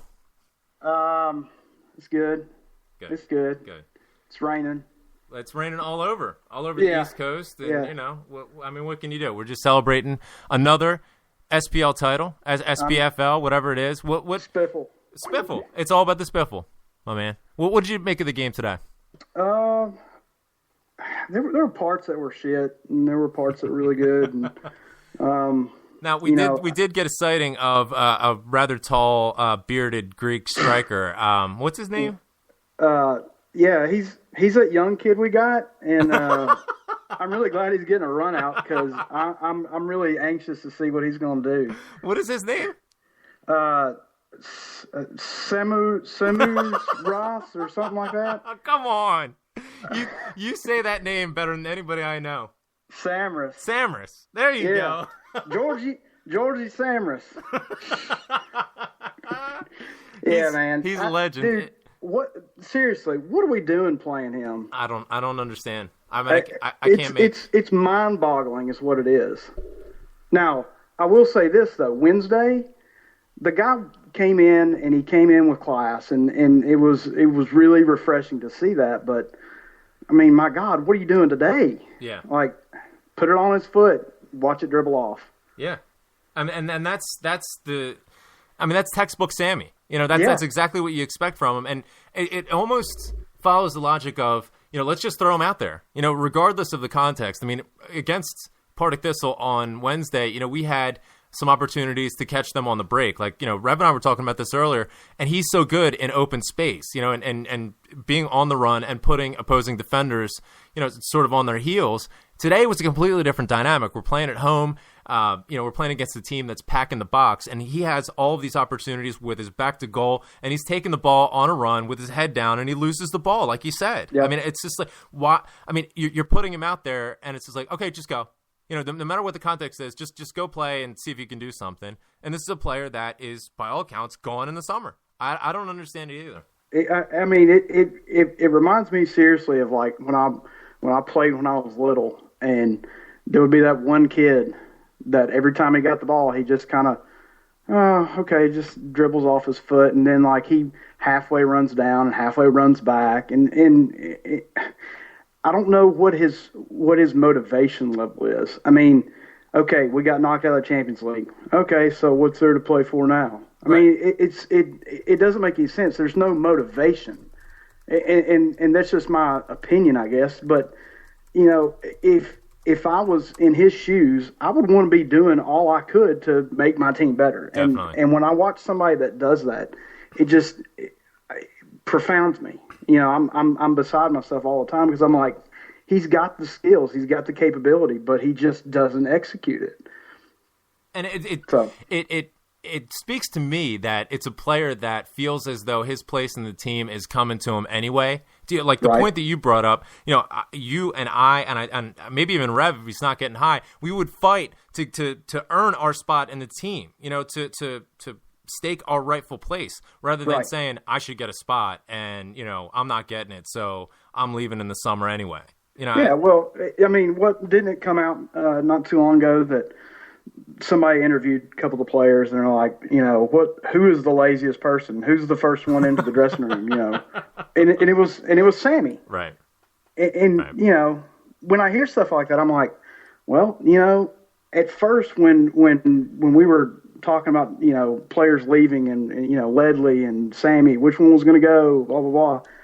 You know, I was kind of of the opinion like, okay, let's keep Sammy. And, you know, it's going to suck leaving, you know, having Ledley leave, but at the same time, if Sammy stays in, he's at least got the talent, and you know, we can be okay. But I mean, if his heart's not in it, man, you know, cut our losses. Let's move on. That's exactly it. You know, that's I mean, his main motivation is keeping himself fit so that he can get into the World Cup squad, or you know, keeping his presence and his visibility up so that the manager of the Greek team says, all right, you know, he's getting regular time, so let's get him in here. But what does that mean to Celtic? I'm not a Samras fan, and quite frankly, personally, I don't feel like me or you or Celtic or anybody owe anything to Samaras. He is a professional. He made good money while he was here to do a job. He did the job, and now his contract's running out, and the context has changed. I mean, I just don't understand the sentimentality that some people have where we need to treat Georgios Samaras in the same mentality or the same manner that we did when Henrik Larsson left. Henrik Larsson was one of the greatest strikers that Celtic has ever had. Georgios Samaras might be in the top 15, maybe top 20. I mean, he's probably 16. 16? 16, 17. Yeah. I mean, I think that's fair. I don't think that's overly harsh. He's had some great moments. Let's not kid ourselves. But it hasn't been consistent enough. You know, and where are we in the process now? We are building. We are building towards next season. And, you know, we need to get a sense for who's going to be here next year, who's going to be part of our future, who's good enough to build into this team, and who's not, who might not be ready yet. And Sammy is obviously not going to be part of next season. That's all we have to play for at this moment. The league's wrapped up. We're not in any of the cup competitions left. We don't have anything left to play for. Well, the only thing we really have to play for is pride. And I think that only comes from playing the young guys. I mean, quite honestly, if Baldy's not getting a half every game, or some of these other guys that we've spent money on, I mean, how great was it? My wife and I were talking about this earlier. When Liam Henderson came out Wednesday and he got a goal, yes, that dude, like, that made his year. Oh yeah. Okay, like, okay, he started in the game where we won the league title. Right. And he scored a goal. I mean, 17 years old. Yeah. That kid for life now is going to remember that. Exactly. And I'm so hopeful that, people like Liam Henderson and O'Connell and, Baldy and some of these guys get that playing time, because, what happens going into Champions League qualifiers next year, and we've got depth issues. Somebody gets injured, or, somebody's not fit, or somebody's still away on international duty, or whatever the case may be. And we have to turn to one of these guys, and then they don't have the experience. Right. And then, right. God forbid anything else happens. Exactly. Yeah, exactly. And, to add to that point, our training camp, as we refer to it here in the States, I mean, preseason training opens June 24th. I mean, we're opening our camp before the transfer window even opens. And I believe the first round of qualifiers is going to be around July 15th once again. So we're going to have exactly 2 weeks in order to prepare ourselves in terms of transfers. We're going to have 2 weeks to buy players who can come in and contribute. That doesn't leave ourselves a lot of time. So essentially, this is going to be the team that we're going to need to trot out there, and add to that, the fact that Izzy Gary's not going to be ready by, July 15th. I mean, he might barely just be ready. Let's look at ourselves. Honduras is not getting out of that group. So his World Cup experience is probably going to be done by July 1st. But coming from Brazil, he's going to need to go back to Honduras. Then he's going to need to fly back over to Glasgow. And you're going to need to give him a little bit of time to rest. Fair enough, we have Charlie Mulgrew to fill in there. And I think that he can do an adequate job. But you have the same situation with that Van Ambrose, and you quite possibly have the same situation with Virgil van Dijk, as well as Fraser Forster. So, yeah, and we're going to need big Virgil. I mean, that dude is the beast that's going to be our defense. I mean, I've been more impressed with Virgil van Dijk than probably any other player this year. No question. And he's just incredible, and that's going to be our key to our defense, I think. Absolutely. And I think it was wise for Lennon to put O'Connell out today next to Van Dijk. I mean, if you're 17, 18 years old and you have to go out next to any player as a center half, you certainly want to go out next to the best center half, in my opinion, that we've had in the past 10 years. Because he can show you around. He's going to keep, his composure, and that sort of feeds off of each other. Much the same way that Lee Griffith's energy up top has been contagious and spread to Stokes and some of the other players up there. That level of composure at the back certainly can feed into O'Connell as he sort of grows into the game as well. And let's talk about Van Dijk here for just 1 second. I've talked about this, over the past couple of weeks, and as the more I think about it, the more my conviction grows with this idea, and that is, I don't think Van Dijk's leaving in the summer. I know that we've made a lot of noise, and there's been some anxiety in terms of, obviously he's our best player this season, maybe apart from Chris Commons, but certainly, from the players that we bought in the summer, this past summer, he has had the biggest impact, and he has, in my opinion, he's 22 years old. He has a tremendous amount of upside. With that being said, there's been a lot of exuberance about him, and it gets back to the whole situation with Wanyama, where we talked about Wanyama could walk right into the Arsenal side, he could walk right in the Man U side, he could and it not to take anything away from Wanyama, he went to Southampton, but he just hasn't had the same sort of impact on the EPL that we thought he might have, and I think it's important to sort of temper our exuberance at this moment. and really sort of get a wider perspective of what we have. The sort of clarion call to me was his agent coming out and making statements in the press talking about, there are conversations happening with Man U and other big clubs, and I'm my cynical side of my mind wants to think, if this was really happening, would you need to come out in the press and sort of talk this up? No. I think that it's the type of situation where there's an agent out there, and I think he's having the same thoughts that we are, that, in the summertime, there's going to be all sorts of money thrown at Virgil, which means, his agent's going to have an opportunity for money as well. And if it's not coming, at a certain point or to a certain level that they're expecting, then they need to go out and generate that buzz. That's what I think. What's really going to be crucial, and it's a similar situation to Forster, where Celtics kind of in a no-win situation, where if they do get selected for the World Cup, both Virgil and Forster, then they get exposure on a much higher level, and that dramatically increases the likelihood that some of these bigger clubs are going to come in and offer stupid money for him, and we'll have to let him go.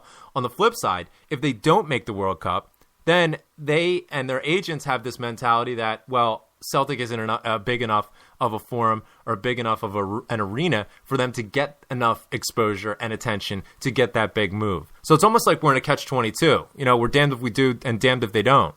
But I'm more inclined to think that, and echoing off of the statements that Neil Lennon has made, the fact that it's Virgil's first season with Celtic, he's under contract for 3 years. I'm more inclined to think that unless it's going to be absolutely stupid Wanyama money that comes in for him, I don't think we're going to let him go. And I'm not 100% convinced that we're going to get stupid money for him just yet. I think that obviously Wanyama had a fantastic first season with Celtic. He wasn't quite ready yet, and that was obviously proven to make the move to the EPL. I think we have a similar situation with Van Dijk, where maybe another season and maybe another opportunity to play in the group stages of the Champions League and to sort of display his talents. I think that's going to do him a world of good in terms of upping his value and increasing the likelihood that he's going to go to one of these top tier teams. Yeah, no, I agree with you 100%. I think Virgil stays. And I think Virgil wants to stay because I think he knows that in order to benefit himself, he needs another year at Celtic, at least. Yeah. And, as far as Forster goes, very few people that I've talked to have brought this up, but what happens if Forster leaves and we have Zaluska? Woo! I mean, that's one signing that I think we really need to make. We need to get a young, big, goal-stopping keeper. Yeah, exactly. I agree. And I think that the shame of it is that with Forster playing so well over an extended period, we've had a good deal here. Where Forster, he's very durable. He comes in, he does a great job, and Zaluska has the greatest job on the planet. He gets paid good money to sit on the bench every week, and he doesn't have to do jack. I mean, not even in like any of the earlier on cup ties. But if something, God forbid, knock wood, something were to happen to Forster, I mean, Zaluska could come in and in domestic games, etc., he could do a job for us. But that's not something, and I think this is where where your head is. It's not something where I'm going to be trusting of Zaluska in Champions League qualifiers, especially that second and third round where they're so important. And I mean, think about the saves that Forster made against Karagandhi. Some of the saves that he made, the year previous against Helsingborgs. I mean, he wins us points, as a keeper, and that's so rare. And that's something that I just Zaluska cannot do. I'm sorry, He scares the shit out of me. Yeah. I mean, that's just end of story. When Fraser's in the box, you have a calm confidence because you know that he is a capable keeper. He's going to win you games because he's going to stop shots. Yep. And you just don't get that when Zaluska's in the box.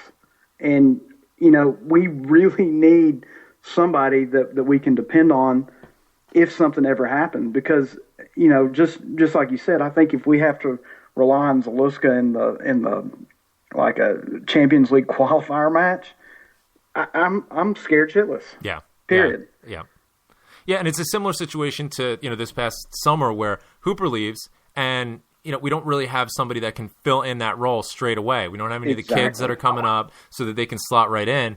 And we're left struggling here, towards the end of the transfer window, unfortunately. And, we're sort of grasping here or there. We bring in Pookie. We already have Balde at that point, but I think we already all came to the realization that Balde wasn't going to be a hooper. We tried to bring in Pookie, and early on in the season, there wasn't a like for like there. So you can't play the same formation, you can't play the same style and expect the same results. That was my observation in the early Champions League games. I mean, think back to the Milan game. We created so many chances, but we just couldn't finish anything because we didn't have a hooper. And it's what I'm fearful of is if Forster does leave, we have the same exact situation where we have a top flight player that leaves. We don't have anybody that can step right in and replace him. Not to say that we can't go out and bring in, like you said, a young player with all the raw materials and we can coach them up. But Fraser Forster wasn't an overnight success. I mean, we had him on a loan for a couple of years, and he developed and improved drastically, from his first season where it looked like he could barely kick a fucking ball.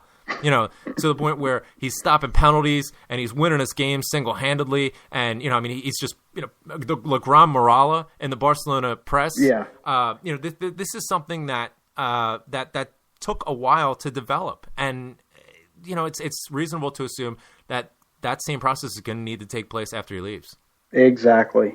I mean, that's exactly where my head is with it. Yeah. You've got to have that confidence that any shot that goes in towards goal is at least going to be attempted, adequately. Yeah. Yeah.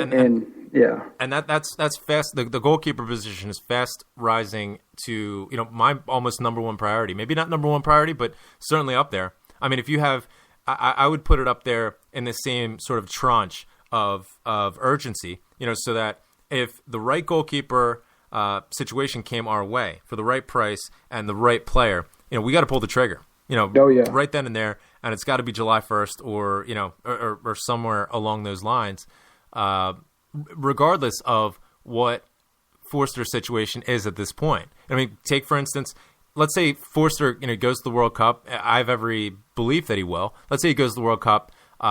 The bids don't come in that are agreeable to Celtic. We get bids, and maybe they're like the £2, £3, £4 million valuation. I would assume that Celtic would knock those back, and Forster stays. I think that you still have to go out. You can't wait until Forster leaves to then start going and looking for a keeper to replace him. You have to have somebody in the assembly line that's ready to step in, and that's why I think that no offense to Zaluska, but it might be time to start looking more long-term, and Zaluska isn't long-term for us. Alan. Did I lose everybody again? I'm here. I think we'd lost Chris. Damn. It was good to hear from Chris, though. All right, let's see if we can get Yampy back. Because I know he was trying to make some adjustments with his... No. Damn, that's disappointing. It's all staticky. All right, I'll have to talk to Scott offline and see if we can get that rectified, because we like having Scott on the show. Well, we do like having Scott on the show. Shit, I mean, he's part of the show. Trying to make some adjustments with his... Woo! Yeah, no. Yampy, that ain't gonna work, brother. All right, we gotta have Yampy back, but it doesn't look like it's gonna work. My next point, Rev, that I was going to bring up with Chris was some comments. Obviously, after we win a league, and this happened last season, and it's probably going to continue happening. While Sevco is wherever they're going to be. The fact that these and the questions are raised to Neil Lennon repeatedly about. There's Yampy again. Yeah, no, Yampy. This ain't gonna work. Hello? Oh, wait. It's getting a little bit better. I can barely hear you, dude. Yeah, it's all staticky. Yeah, it's not good. We're fucking half drowned down here in South Jersey anyway, so. All right. Listen, we'll catch up with you next week, all right, brother? Sounds good, bro. All right. Sorry. Damn, that pisses me off. I want to talk to Yampy. Thanks, Rev. Sorry. No moral support while I'm trying to get a Yamp fix. All right. Well, all the best to Yampi. It's raining everywhere. This sucks. But my point was, people asking Neil Lennon, well, is it devalued? And they're going to ask the players. They've asked Charlie Mulgrew this in the past, and they're going to continue asking because, they know they can get good copy out of the players, for asking these sorts of things. And it's like, and one comment that I loved as soon as I heard it, and it just hit the nail right on the head, was from Tom Boyd. Where he said, when I first came to Celtic, we were finishing 3rd, 4th, and 5th, and nobody asked Rangers if they felt the titles that they were winning in the 90s were devalued because there wasn't a strong Celtic. I mean, it's absolute nonsense. This whole idea that somehow, these titles don't mean as much. Every title means, it means the world. Talk to anybody that made it through the 90s, and the dark ages, through the Kellys and the Whites, and then even after Fergus came in. And obviously we needed to sort of rebuild with a different sort of mentality, and Rangers are cheating their way to leagues and so on. But we won. We still won. Mm-hmm. So this is our time to celebrate. And I'm not going to feel devalued, because the scum cheated and they went out of business. Now they're making friends with painters and plumbers. I mean, respect to painters and plumbers. Half of them can kick the shit out of Sevco, who are all overpaid. I don't know if my Skype's acting up or what, but I'm having all sorts of fits. Now joining us is Kralski. Are you there?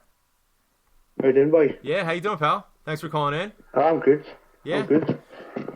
Champions. Champions, isn't it? Champions.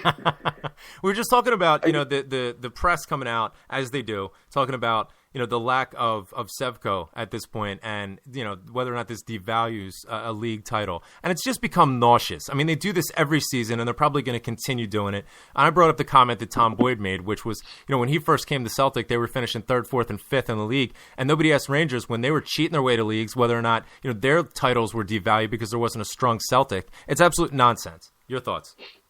Aye. No, I grew up. I'm between cheating rancid days, and no, it was there was the equation. There was the equation. Them going out and spending £4-5 million on players, going out and spending money in Laudrup and Gascoigne and all that, and how Celtic weren't competing. There was the equation of them running ahead with the league and in 10, 20 points ahead. There was the equation of that. So for them just to kind of turn this round, that's just typical.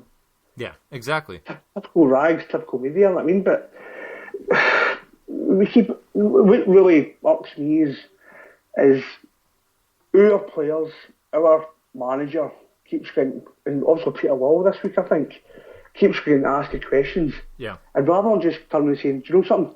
We just want to concentrate on what we're doing. We just want to concentrate on our next game, our next, I agree 100%. I agree 100% because by responding to and trying to sort of rationalize with a stupid question like that, they give the idea and the issue legitimacy, and it's stupid. I agree 100%.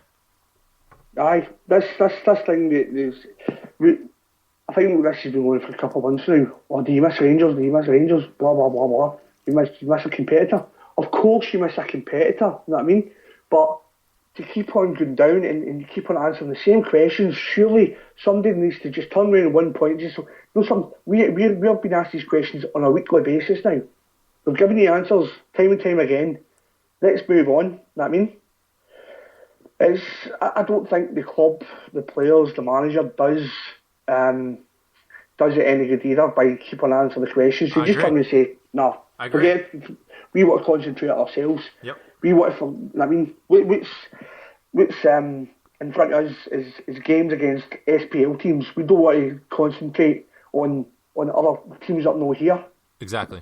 It's just absolute pointless, and I don't understand why they want to keep on answering these questions, because it just hits them with numerous headlines time and time again, and it's just for me, it just sickens me. You know what I mean? Exactly. I agree completely. And what frustrates me as well is, you see comments and even from some Celtic supporters sort of justifying, not justifying, but, pointing to the situation and the fact that there isn't a Sevco and, that there isn't a main competitor for whatever reason. And, oh, well, attendances are going to be low now as a result, and nobody wants to turn up and watch that.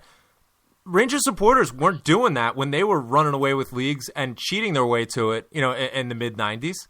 None of the Huns cared. I mean, they were turning out to Ibrox in droves, and they were winning, the league year after year in a canter with no competition. So why should we be any different?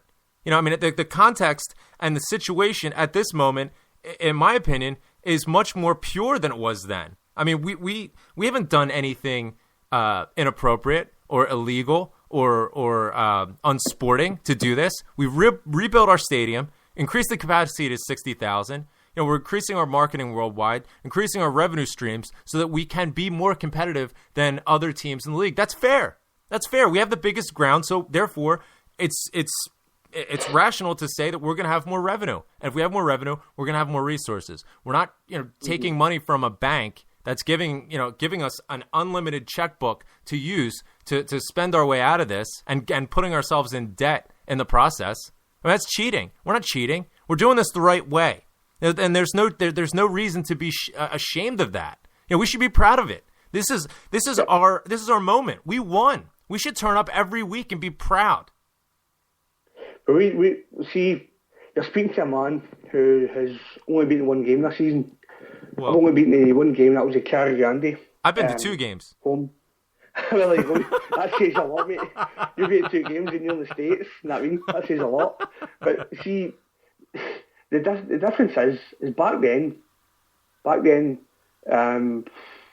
I remember right, it was a completely different, different financial climate. You know what I mean? I'm always speaking from personal experience, right? I started getting my season ticket just before we stopped the 10, right?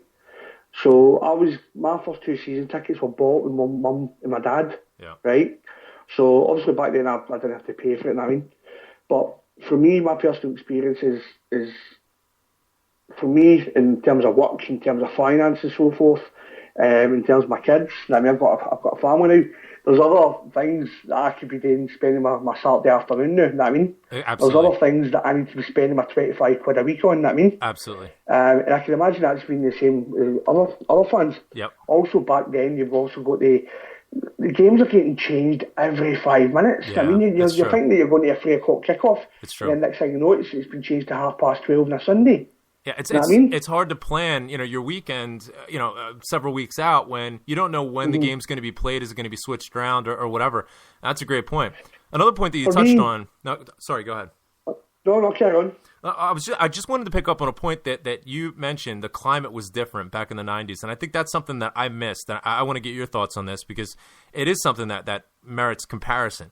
Because the overall footballing climate is different. How much do you think the drop in attendance and I guess enthusiasm level at this moment comes down to the fact that, and this goes along with the fixture times and dates changing around so much. How much of it do you think comes down to the role that TV has in the game just now compared to back then when it wasn't so significant? And how much do you think the game in England affects the enthusiasm for Celtic, even in Scotland? Because obviously it didn't have quite as much. It certainly wasn't on the same level, the Scottish game as England then, but it was certainly much closer then. So obviously the tables have turned, and there's just such a wide swath between the amount of money and the amount of hype that comes from the English game as compared to the Scottish game. Is that more of what's going into this lack of enthusiasm, or I guess the dwindling crowds that I'm speaking about?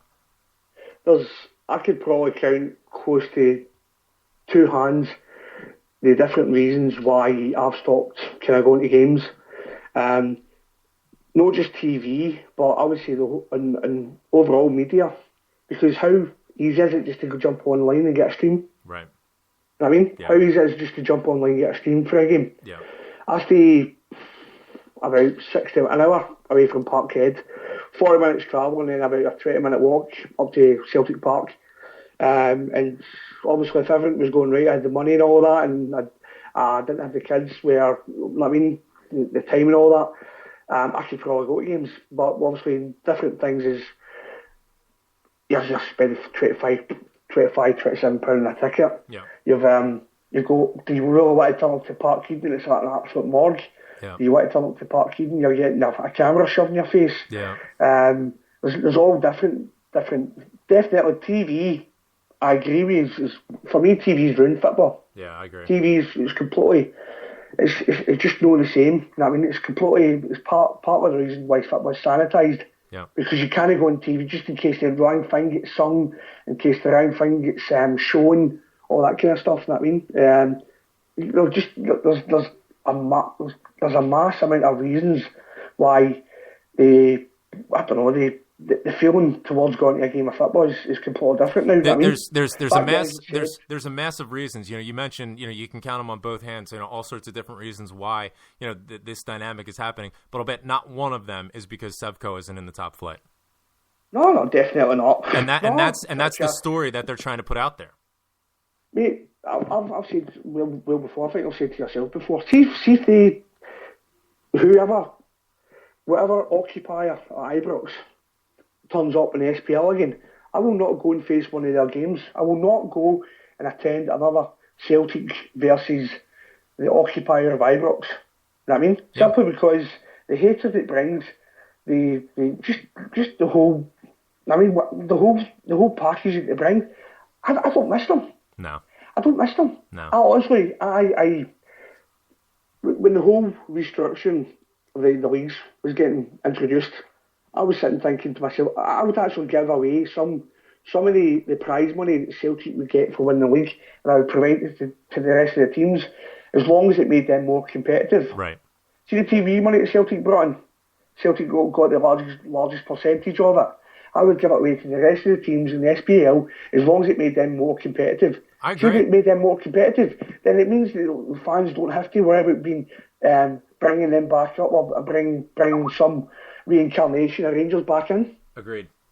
No question. And I think that it's the type of situation where this is the story that the media consistently and persistently wants to put out there. That Sevco not being there is to the detriment of the overall game, ignoring the fact that you had 52,000 reported at Celtic Park today, and there's a sellout at Pataudry, and I was watching this out of the corner of my eye, a pretty decent game between Dundee United and Aberdeen.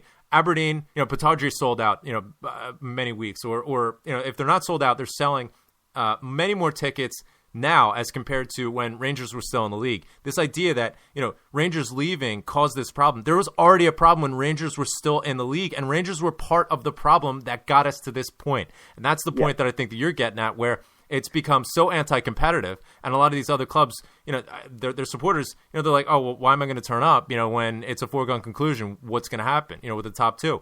With Rangers dying and with Sevco being, wherever they're going to be, the second place spot and these European spots, which unfortunately keep dwindling, they're up for grabs. There's a lot more competition there, and there's a lot more excitement in the game. These Aberdeen and Dundee United. I mean, these teams that have. I mean, I think that both of those teams have exceptional academies. I mean, look at the talent that they have from 17, 18, 19-year-old kids that are playing every week, and they're having effect with it as well. And then if you think back to when obviously they were cheating their ways, you'd teams like Motherwell and so forth who were actually spending money trying to keep up. Right.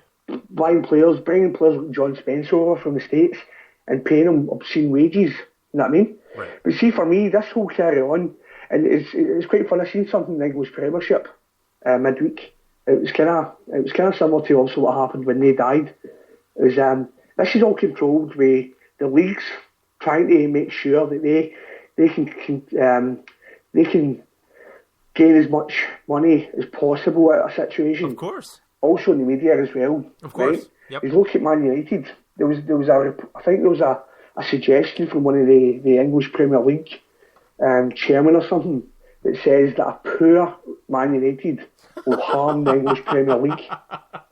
And that just stinks to the same stuff that we were told when Rangers were dying. Right. That was the exact same stuff that we were told that 5 Premier League clubs were weeks away from dying because the Rangers were dying themselves. Yeah. And one of the clubs, I'm sure, was Kilmarnock. Yeah, Kilmarnock have only recently announced that they're actually debt-free. Dundee United announced they're going to be debt-free by the end of the season as well. Exactly.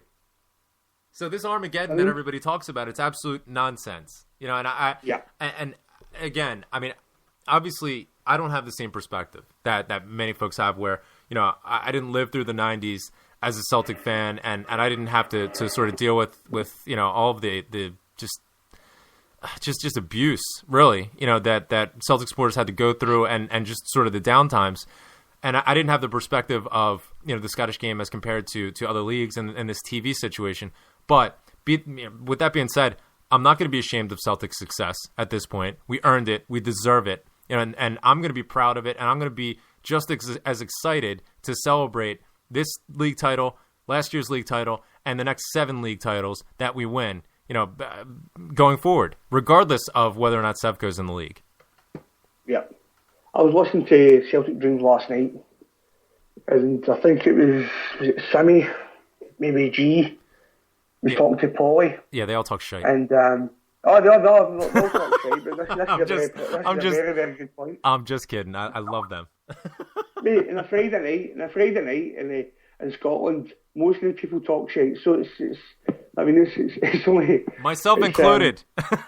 I'm the worst. But, one of the things they'd said was that through the dark years, just before also Fergus taking over, even maybe first 1 or 2 years after Fergus had taken over, right? They had never dreamed. They had some thought that Celtic would never win another league. Like, they'd never see Celtic win another league. You know what I mean? So from going from there and going from now, however we win a league, we celebrate it. You know what I mean? And we cherish it. Exactly. You know what I mean? Because obviously, think back to also the days where we were struggling. You know what I mean? Nah, it doesn't matter how you win a league. You face a set of fixtures. You go, you win that league. If you win the league, you celebrate it, you cherish it. You know what I mean? Yep. So. Yeah, amen. No. I mean, that's exactly my mindset. Let me ask you this. Obviously there's this fiction that's peddled out there, about the context of us winning the league. And, there's a sort of a side issue with regard specifically to Neil Lennon. Neil Lennon, obviously has a lot of, he has a lot of very harsh critics. And especially in light of the fact that, we're out of both cup competitions quite early this season.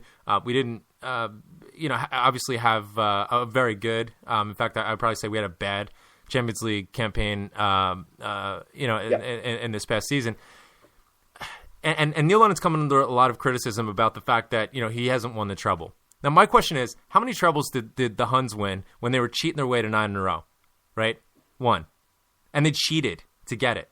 I mean, we're doing everything the right way, and obviously, this isn't an easy achievement. I mean, it's only been done 10 times over the course of almost 150 years. So to say that Neil Lennon needs to just step right in there with the sort of budget constraints and to take the team from where it was, which, I mean, let's remember where it was when Mowbray was sacked. I mean, we were not in the best position, but to expect him to be able to turn the team around so quickly and then just start winning trebles right out of the gate without the sort of money that Martin O'Neill had in his first season to completely retransform the side. We're trying to sort of build from within. We're trying to be financially responsible and all that. That has its critics and supporters as well, but it's not an easy task. And nobody was asking Rangers why they weren't winning treble after treble when they had like you said, the Loudrips and the Gascoignes and all that. Well, it's always something I've been kind of thinking the past week.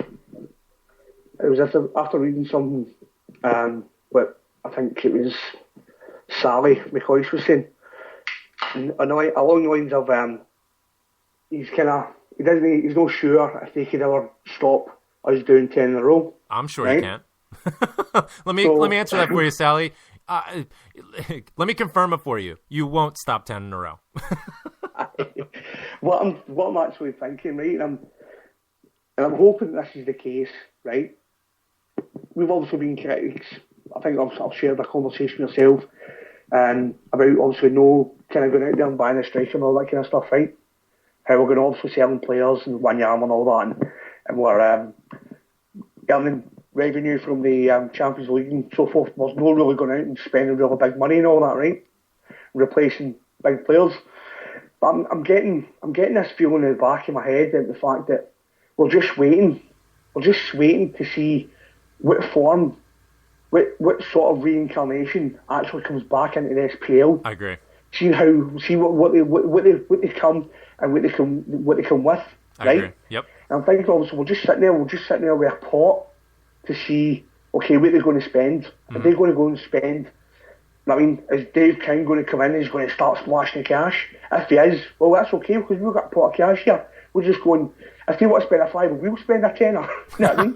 I'm just thinking, I've got this understanding, I've got this kind of feeling in the back of my head. Yeah. And that's all we're doing just now. We're just sitting there, we're just playing it safe. And when they come back and they think, okay, that's fine, all guns blazing, that's fine. Yeah. We'll just bring out our armour. Yeah. I'm thinking, it's all well saying, well, Lennon's got this cup thing he needs to sort out. Yep. There's games. I'm not too fussed about the games against Morton. The only thing that really annoys me about Lennon's cup history is just the finals. Yeah. When you get a team to a final, you shouldn't really have to motivate them. Exactly. I mean, you're in a final, they should be going out and winning that themselves. They're good enough players to go and win. Beat teams like Kilmarnock and Sitting and all that, you know what I mean? In Hearts in the semi-finals. It's just obviously you play a game against Morton. You're obviously going to, you've got your European competition to look after as well, and you want to give players a rest. And obviously in their day, in a cup game, anything can happen. So Morton was just obviously it was disappointing, but we were trying to rest players, and I mean, I'd like to offer him some excuses in that respect. I mean, my only concern is, in terms of his cup history, is just the finals. I think the finals we should have done a lot better in those, you know what I mean? But I also think that we're just sitting waiting to see what kind of, I keep on going on about reincarnation, but to see what form of new Safconians can turn up in the SPL to see, and then also if it's needed, then we'll spend the cash, you know what I mean? I agree completely. I agree completely with what you're saying in terms of the rationale that the board are using in terms of, you know, their transfer policy, how much they're spending, et cetera, et cetera. And I'm not endorsing that mentality, but I do agree that is what they're thinking. And to take the point that you're talking about with regard to Lennon in the Cup finals and the Cup in general, I think that you're spot on in terms of the determination and the effort. That's the thing for me. Okay, you know what? On the day, any team can beat another team. I mean, that's been proven time and again. That's fine. I can accept that. I can accept a loss. What I can't accept, and the thing that, and listen, I'm not saying, and I'm not bringing this point up about how hard it is to win a treble to excuse Lennon or to I guess be an exuberant supporter of Neil Lennon. But what I am saying is, what's inexcusable is that the consistent theme is we come out in these cup finals and we're flat, and it's consistent. You know, and that's the thing that I want to see change and I want to see get better, you know, as time goes on. And when I hear Neil Lennon make comments about, the League Cup, it's not really all that important, that irks me. You know, and I it's almost impossible for me to resist making the connection between the lack of effort that you see from the players in the pitch and that comment. You know, that has to resonate. And then, my next question is, well, what's the communication in the locker room then? What's the communication in the dressing room and in training? You know, you need to have that same sense of urgency for each of these cups. I don't care if it's the League Cup. I don't care if it's, the Scottish Cup, the European Cup, whatever. You know, these players need to go out and, I'm using Lee Griffiths as he's a perfect example. They need to go out and play as if it's their last game. Full stop, especially in the Cup final. But on the flip side, I don't think that it's a condemnable or sackable offense, the fact that Neil Lennon hasn't won a treble yet. And I'm hearing that from a lot of people, a lot more people than I would think. The fact that, it's time for Neil Lennon to go. He should have won a treble by now. What are your thoughts on that? I mean, the fact that he hasn't won a treble yet, is that a sackable offense in your mind? So first season, obviously he came in and one of his games in his interim position was against Ross County, and obviously that team obviously that team, I still think that team was still good enough. I think those players in that team who could have, obviously I was going to say they could have saved Mowbray's job, but maybe not. But the players in that team that should have still beat Ross County. But obviously that game against Ross County, that was sold down to the players, I reckon. So he came in his first season. I don't even think it was just down to cup games. If you look at his first season, that game against Inverness Califission, that was like some of the cup games we're talking about. You know what I mean? Yeah, exactly. Exactly. And Leonard's come out and spoken about it this week. Yep. I mean, how he feels. It still irks him that game, we had that title on our grasp, and that game just completely ruined it. Just absolute nightmare. I don't know. I mean, against Morton, I'll go back to Morton, right? Let's say we play Morton, but who's to say that we wouldn't get a Dundee United or we wouldn't get an Aberdeen the next game after that either? You know what I mean? I don't think it's not a big thing to go and win a treble. He's won a double. You know what I mean? It's not as you said, all the years the Rangers were going to winning their titles whilst cheating. They only won one treble. So, I mean, it's not as easy. It's not as easy just to commit. It's easier said than done, isn't it? Exactly. And I don't think I just don't go along with the idea that he's not right for us because he should have won a treble by now. I mean, it's such a. I mean, there's so many variables that can go into one game, one off game, and the treble's over. I mean, that's why it's so hard to win it.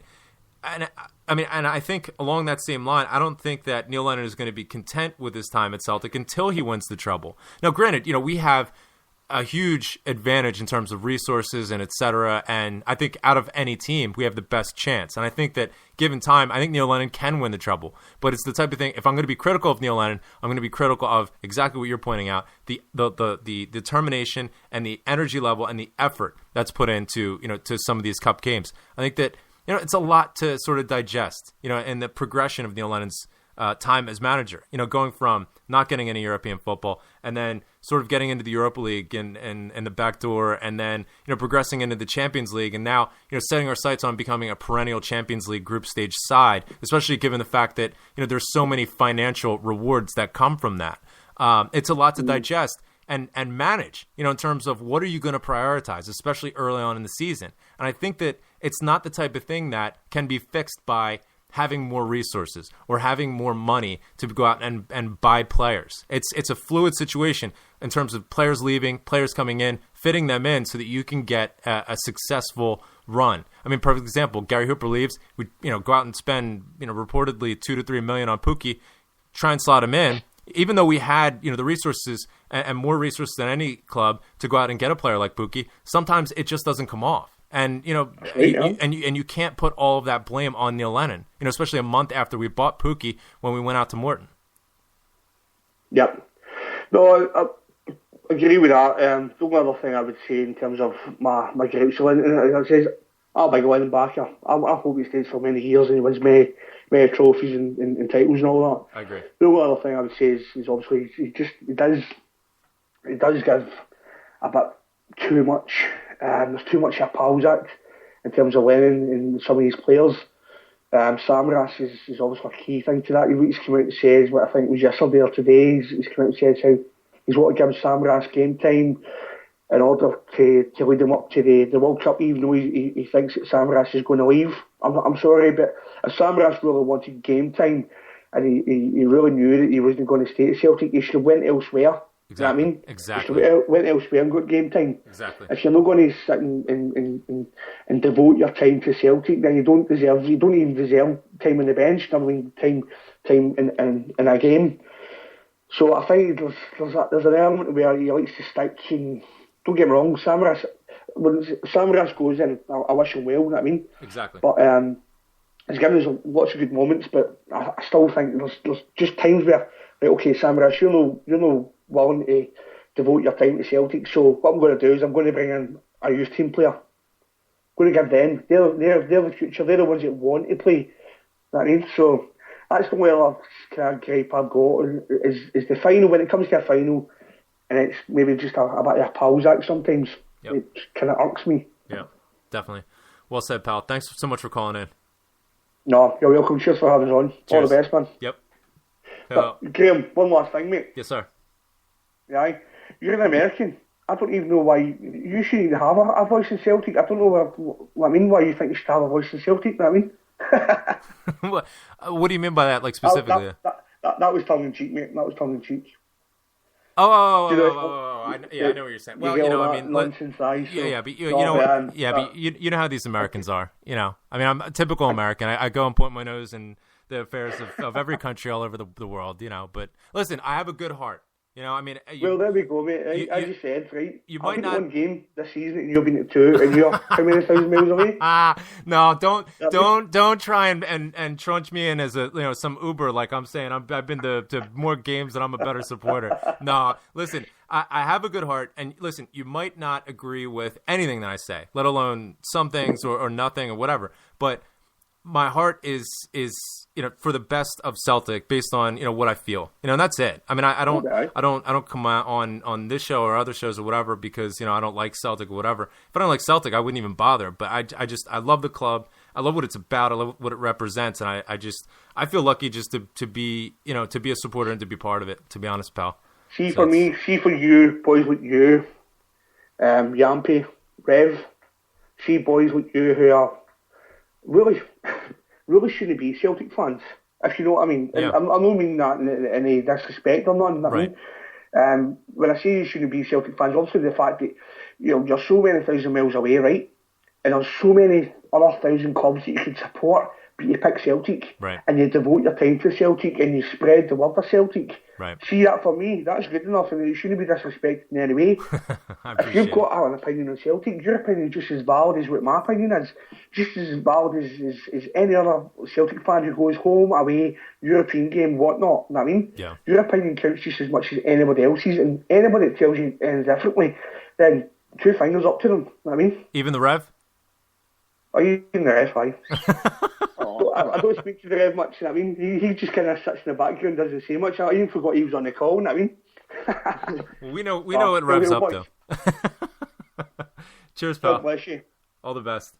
Later. That's Krosky getting in touch. And, I mean, it speaks to, I sent out a tweet a little while ago, about the fact that here I am sitting in Virginia and Rev, you're up in Jersey, and we're sitting here and we're celebrating another title, and we're thinking about, what this title means and, the context with how it fits into not just Scottish football, but Scottish society, and how, the establishment always wants to downplay the achievements that Celtic has and attains, and they do the exact opposite for, the Blue Nose Mob.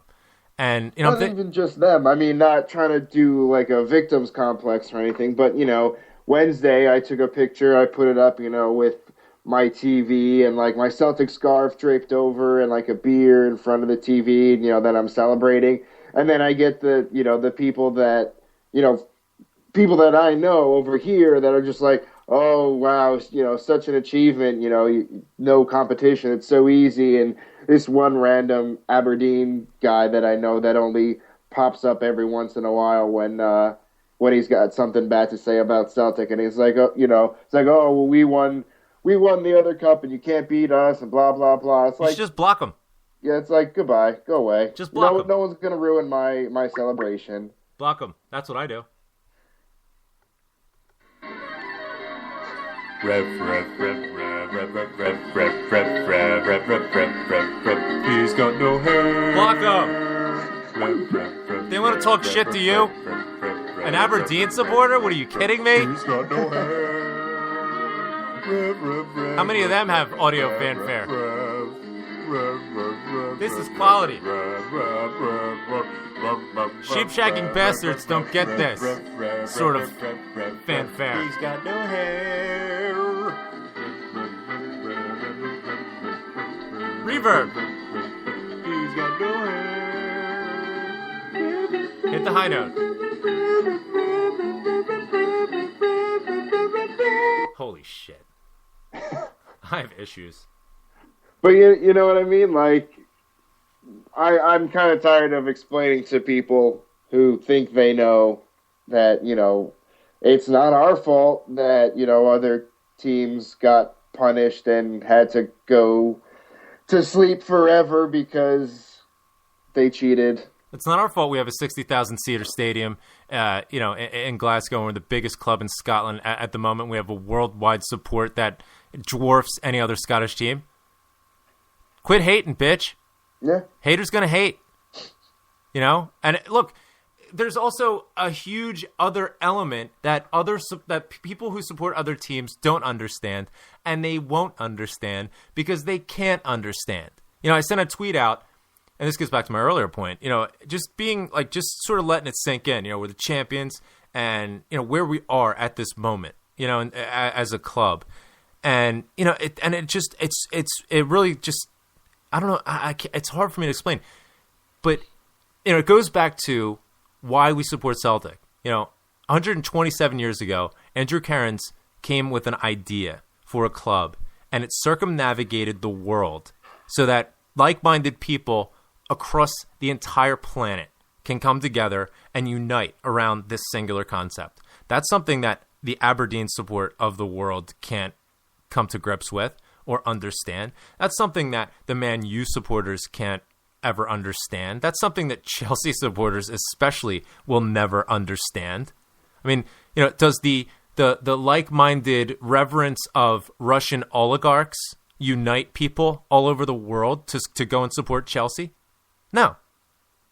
People support Chelsea because, they were on TV one time. I had some guy who supports Chelsea. I asked him, why you support Chelsea? He says, I just love the way Mourinho had Drogba run the center channels. Are you fucking kidding me? That's the reason why you support a club? I just fell in love with him because of that.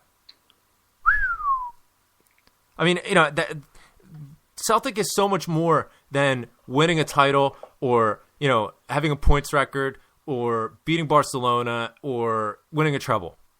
All those things are great, and they make it, just an amazing thing.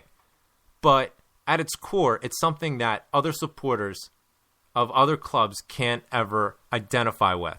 And they don't understand it, so they are critical of things that they are ignorant about. So you post your pictures of your scarf and your parakeet or whatever the hell, and you celebrate your title without any sort of hesitancy or whatever. If anybody has an issue with it, you block them. Quick. I'll even say that for the Red Bulls, the only allegiance I have is, demographics, the fact that it's close. If I was another 100 miles south, I'd have another team to support, You'd be a son of Ben. So that's even I could say that for another team that I like is that it's not the same and it can't be the same. Son of Ben. And will never be the same. No. So. Yeah. So what are you gonna do about it, bitch? Yeah. Yeah.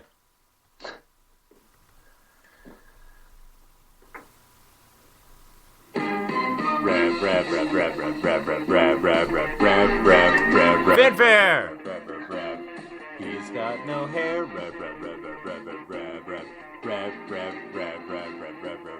Hit it. He's got no hair. Cause he's a skinhead.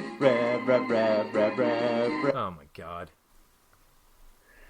I'm glad I came up with some new shit. We've been wearing that stuff out. No, but I don't have any time for any of that anymore. We don't have to justify us supporting Celtic and being happy about us winning the title again to anybody. If people don't understand it and they want to, give us abuse for it, they can suck it. Mm-hmm. I'm not gonna take anything from an Aberdeen and a Millwall fan. Ooh. Millwall? Oh, them's just got claws and fangs, mate. No one likes them. From the den. Whatever. What a bunch of dicks. Krosky just got back in touch asking my opinion on Johansson. Wow. We might want to go back to last week's show where I gave him audio fellatio, I think. I filleted him on the radio over the airways. Come on, Rev, help. I I'm trying to work with the material you gave me here. God, I'm coming Rev. up a little short. Jesus H. Seriously. I listen. You know what this is like? This is like Stokesy after Hooper left. I need 1-2s. You can't have 1-2s without the 2. Jesus, Rev. By request for Dr. J. More fanfare.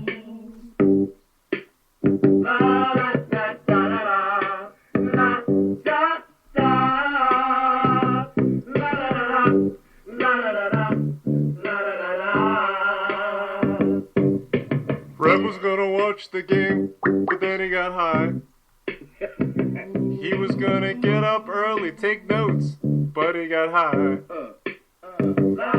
He was up at 4 a.m. eating Taco Bell. I know why. Wow, man. Because he got high. Because he got high. Because he got high. It's cool, man. I love you. No, seriously, we need some Johansson audio fanfare. This is a good question because this is something that I was considering, especially after the midweek game. Not so much today. I don't think he had his best game today, but I think Johansson is a step up from Ledley. And you know how much I loved Joe Ledley. Yep. But I think that Johansson is an improvement. I think that he's more of a box-to-box midfielder. The script on Ledley when he first came was that he was going to be a box-to-box type player, but either Lennon, sort of trained him or instructed him to play more of a holding role, or maybe he just didn't quite have that capability to the same level as Johansson. But I think that Johansson has much more of an effect and a utility going forward. I mean, we saw with that diving header that he scored, which was just, I could watch that over and over again. I think that was a phenomenal bit of business for $2 million. To replace a player like Ledley, just absolutely phenomenal. I mean, our midfield, it just never stops. It's fantastic. Have you at all seen how Joe Ledley's been doing? I'm just curious.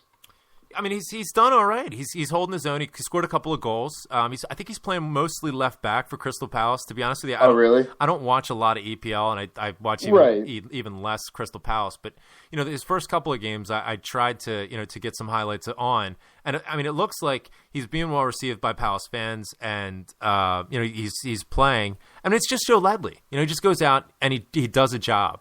He does the simple things quite well, and he can surprise you at times. I mean, he's just a tidy player, with a decent left foot, which is always going to be valuable. And like any player that leaves Celtic, I wish him well, but I'm a Celtic supporter, and the here and now at Celtic is Stefan Johansson. It's just he's just become immediately not we have to give him the spring sort of run into the season to get himself bedded in and acclimated. I mean, from day one, almost in a Chris Commons sort of manner, comes in and had just a drastic impact.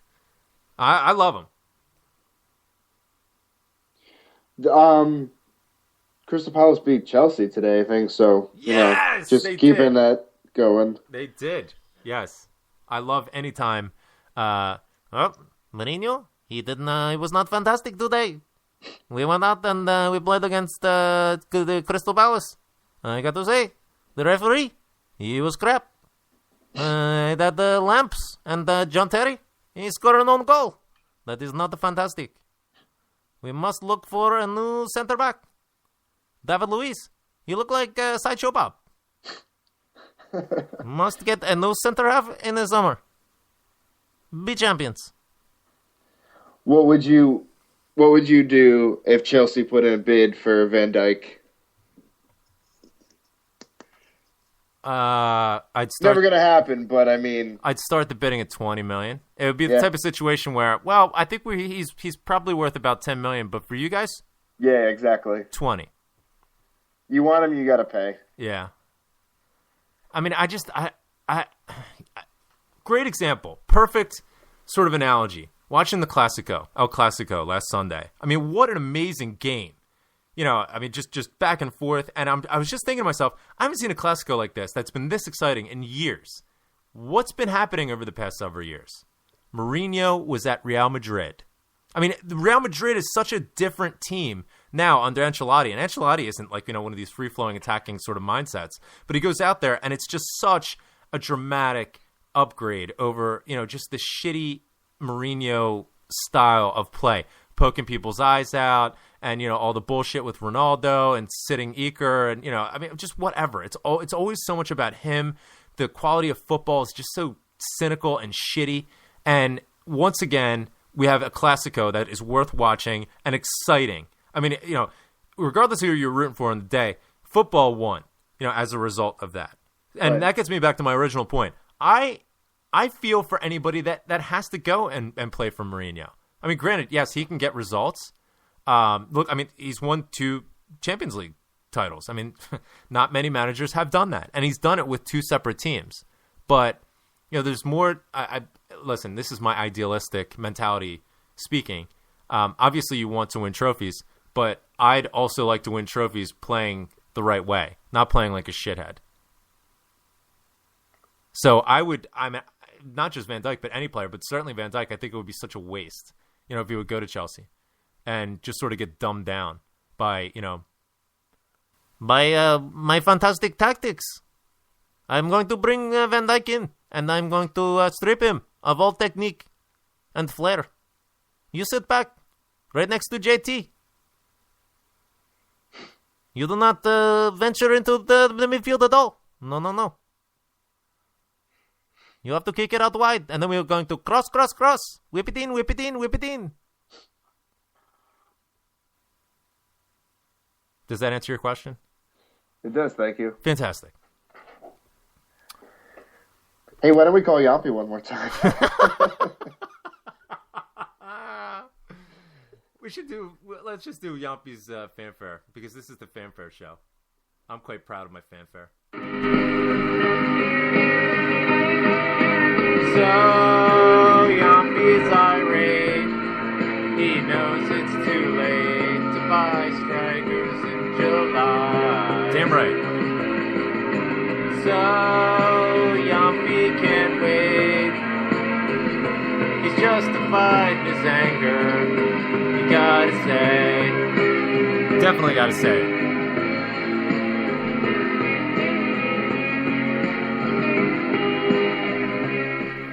Nope, Gallagher has nothing on me. Oh God! All right, Rev. Good stuff. 1-1. Listen, I'm not even upset about the 1-1 result. I'm glad that some of the young kids got a run out. I'm still confused about the whole Sammy situation. I'm fearful that Neil Lennon's going to start him at some point, which would be last game of the year or something. You know what? I was even thinking about that. Like, if he had to start him, I wouldn't be so upset. If you wanted to start him the last game of the season and, just give the opportunity to say goodbye and just sort of like, a makeshift testimonial, I guess, in a certain sense, I'd be okay with that. But I don't want him starting every game like, Team Samaras. Right. Neil Lennon is not the manager of Team Samaras. Neil Lennon is the manager of Celtic, It's not Neil Lennon's job to make sure that Georgios Samaras is ready for the World Cup. I mean, I'm sorry, and not to be harsh. He's not his fitness coach. Not to be harsh, but fuck Georgios Samaras. Seriously. Whoa. I mean, if he's not going to re-sign with Celtic, and he's not going to pledge his future to the club, and he's going to be a shithead about it, as he has been, in my opinion, fuck him. It's just full stop. You're going to get a strongly worded tweet from Team Samaras. I get strongly worded tweets like freaking constantly. I got, I don't even care anymore. Oh, I forgot to mention this earlier. There was stadium applause, whatever you want to call it, for Oscar Knox today, I think, right? Yes. Yeah. Thank you. Good on everybody for that. Thank you for reminding me about that. I did want to save that for the end of the show. And it sounds like you're ready to wrap it up too. So, yes, thank you for mentioning that. There was a tweet last night that, I mean, it's very upsetting. I don't know, and I'm just sort of gonna like let my emotions out about it rather than like try and encapsulate it appropriately or whatever, because I mean it's emotional, and when you see a like a 4 or 5 year old kid, who's just like fighting, and having to deal with, just this awful thing. I mean, cancer. It's just, it's terrible, and I mean, there's ups and downs with it, where he's fighting and he gets his treatment and, he seems to be doing better. And, you're just so happy about that. And you're so hopeful, it gives you encouragement, and, you look ahead, and then when you have setbacks, it's just, as time goes on, it just weighs on you, it's very impactful. But, they mentioned that Oscar had a setback with, with his condition in the past week. And, they said that at this point, they're just trying to make him comfortable, which, I don't want to read too much into it, but, it was more, they said pain management, not, I don't think what you're saying. I don't know if that, I know there's a certain connotation you're right. and assumption with that, but I think it's more of just like taking a step back and he's in pain. So we're just taking care of the pain, looking forward to just covering that aspect and then moving on to the next step, not what you're saying. You're absolutely right. I mean, I sort of paraphrased it, and in doing so, it did twist the I guess the meaning or the intent a bit, but nonetheless, when you see that and you read that, I mean, regardless of what the course is at this moment or what it actually means and what the prognosis is, when you hear that he has a setback, it's upsetting, right. and you just don't want him to have to deal with any of this anymore. And we're just sending our positive thoughts and prayers and, just our support, to him as everybody is, I mean, you just can't help but love the kid. And, we're certainly hoping for the best, for him. I don't know. What are your thoughts, Rav? You seem to have a very clear and accurate sort of perspective on it. You covered it all. I mean, it just trying to, obviously they're not going to get into specifics, at least not yet, but the information that they did put out, because actually I think, I want to say last week or about 2 weeks ago or something, they said something like, don't believe rumors you hear. So I don't know if that was completely separate or whatever.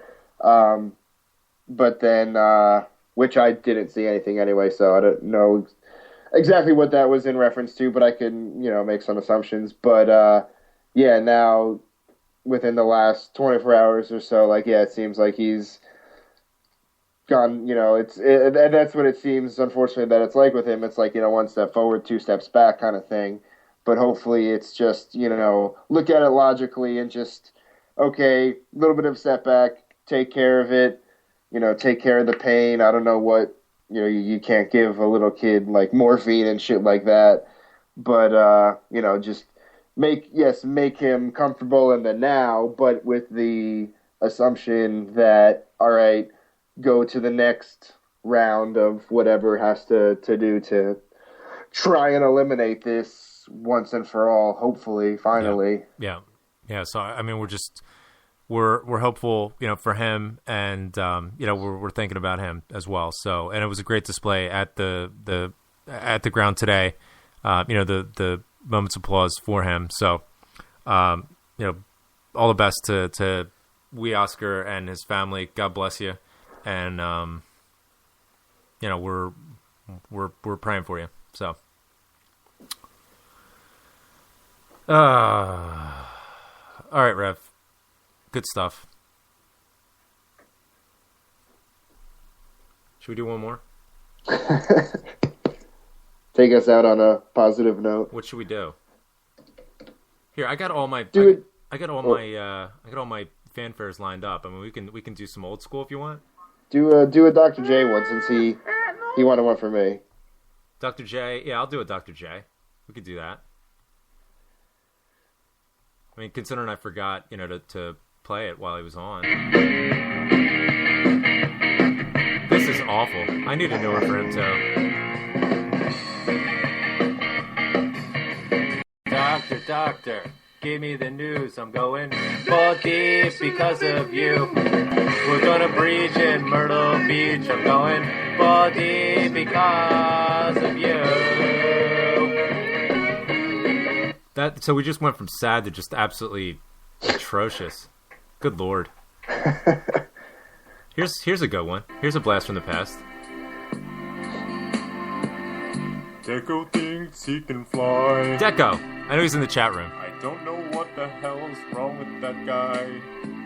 He does it at the I love Deco. convention. I mean it. Like, Deco is easily one of the funniest people I've ever met in my life. He's just so much fun to be around. I wanted to put a new picture up on my Facebook, for something with me in Celtic gear, to celebrate. And the most recent picture I have is me and Deco at Philly, and it just looks awful. But you know what? I don't even care. What do you mean it looks awful? Deco looks awful? No, he's hammered. I'm hammered. One of those. Well, what do you expect? You're not going to church. He's trying to get some attention. Deco thinks he can soar. He shouldn't hit his head on the floor anymore. Deco thinks he can fly. Deco thinks he can fly. I don't know what's wrong with that guy. Wow. That's, seriously, like, I need to get on the couch and just play all of these fanfare bits, and Hopefully by next season you can put out a CD or something. The greatest hits of audio fanfare. I need to pay people to listen to this. Oh, it's all in a bit of good fun. Come on, keeps us off the streets, right, Rev? Yep. All right. Just a reminder again, if for those who may have tuned in late. I will be in New Orleans next weekend. I'm very looking forward to it very much. I'm going on personal business, and I'm not going to share it with you because it's none of your business. But I will be in the house at the New Orleans CSC and talking to Stephen Patterson, the president of the club, hopefully some of the other members, and want to get some information about the North American Federation Convention that's going to be taking place in the first week of June this year. In New Orleans. So they have a whole host of events that they're going to be hosting that week. It's going to be just a lot of fun, a lot of excitement, and we want to get sort of the background on that, the 411, and if anybody's thinking about going or, maybe we want to hear more about it, definitely make sure that you tune in. And they also have as I mentioned earlier, they have a very unique and powerful story about, how they essentially, for all intents and purposes, had to rebuild their club. They had to rebuild their bar, Finn McCool's, in New Orleans after Katrina, because the place was entirely gutted. Katrina was just, a complete and utter disaster for the people of New Orleans, and they've really risen up to the point where now, it's just such a great story. Now, here 9 years after Katrina, and they're hosting the convention, which is undoubtedly going to be an amazing time. So looking forward to hearing from them live and in person, and can't wait to bring that to you as well. But in the meantime, for Honey Boo Boo CSC president Chris Long, it was great to hear from Chris today. Thanks to him for calling in. Kralski for checking in. Yampy, shout out to Yampy. We'll get the audio issues figured out, and we'll get him on soon. And Dr. J, of course, always calling in and on point. And you, Rev, you're the wind beneath my wings. Well, thank you. So say goodbye. Have a good weekend. You have a great weekend as well. And taking us out, as always, is Shane McGowan and the Pogues. Hail, hail, and keep the faith. We'll talk to you soon.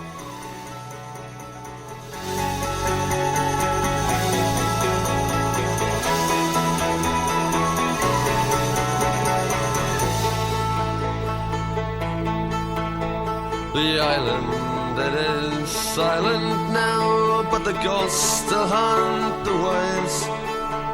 And a torch lights up a famished man who fortune could not save. Did you work upon the railroads? Did you ride the streets of crime? Were your dollars from the White House, where they filmed a 5 and dime. Did the old songs start to cheer you, and did they still make you cry? Did you count the months and years, or did your teardrops quickly dry? I know 15 was not to be on a copping ship. I came here and I never even got so far that they could change my name. Thousands are sailing across the western ocean to a land of opportunity that some of them will never see. Fortune prevailing across the western ocean, their bellies full, their spirits free. They'll break the chains of poverty and they'll dance.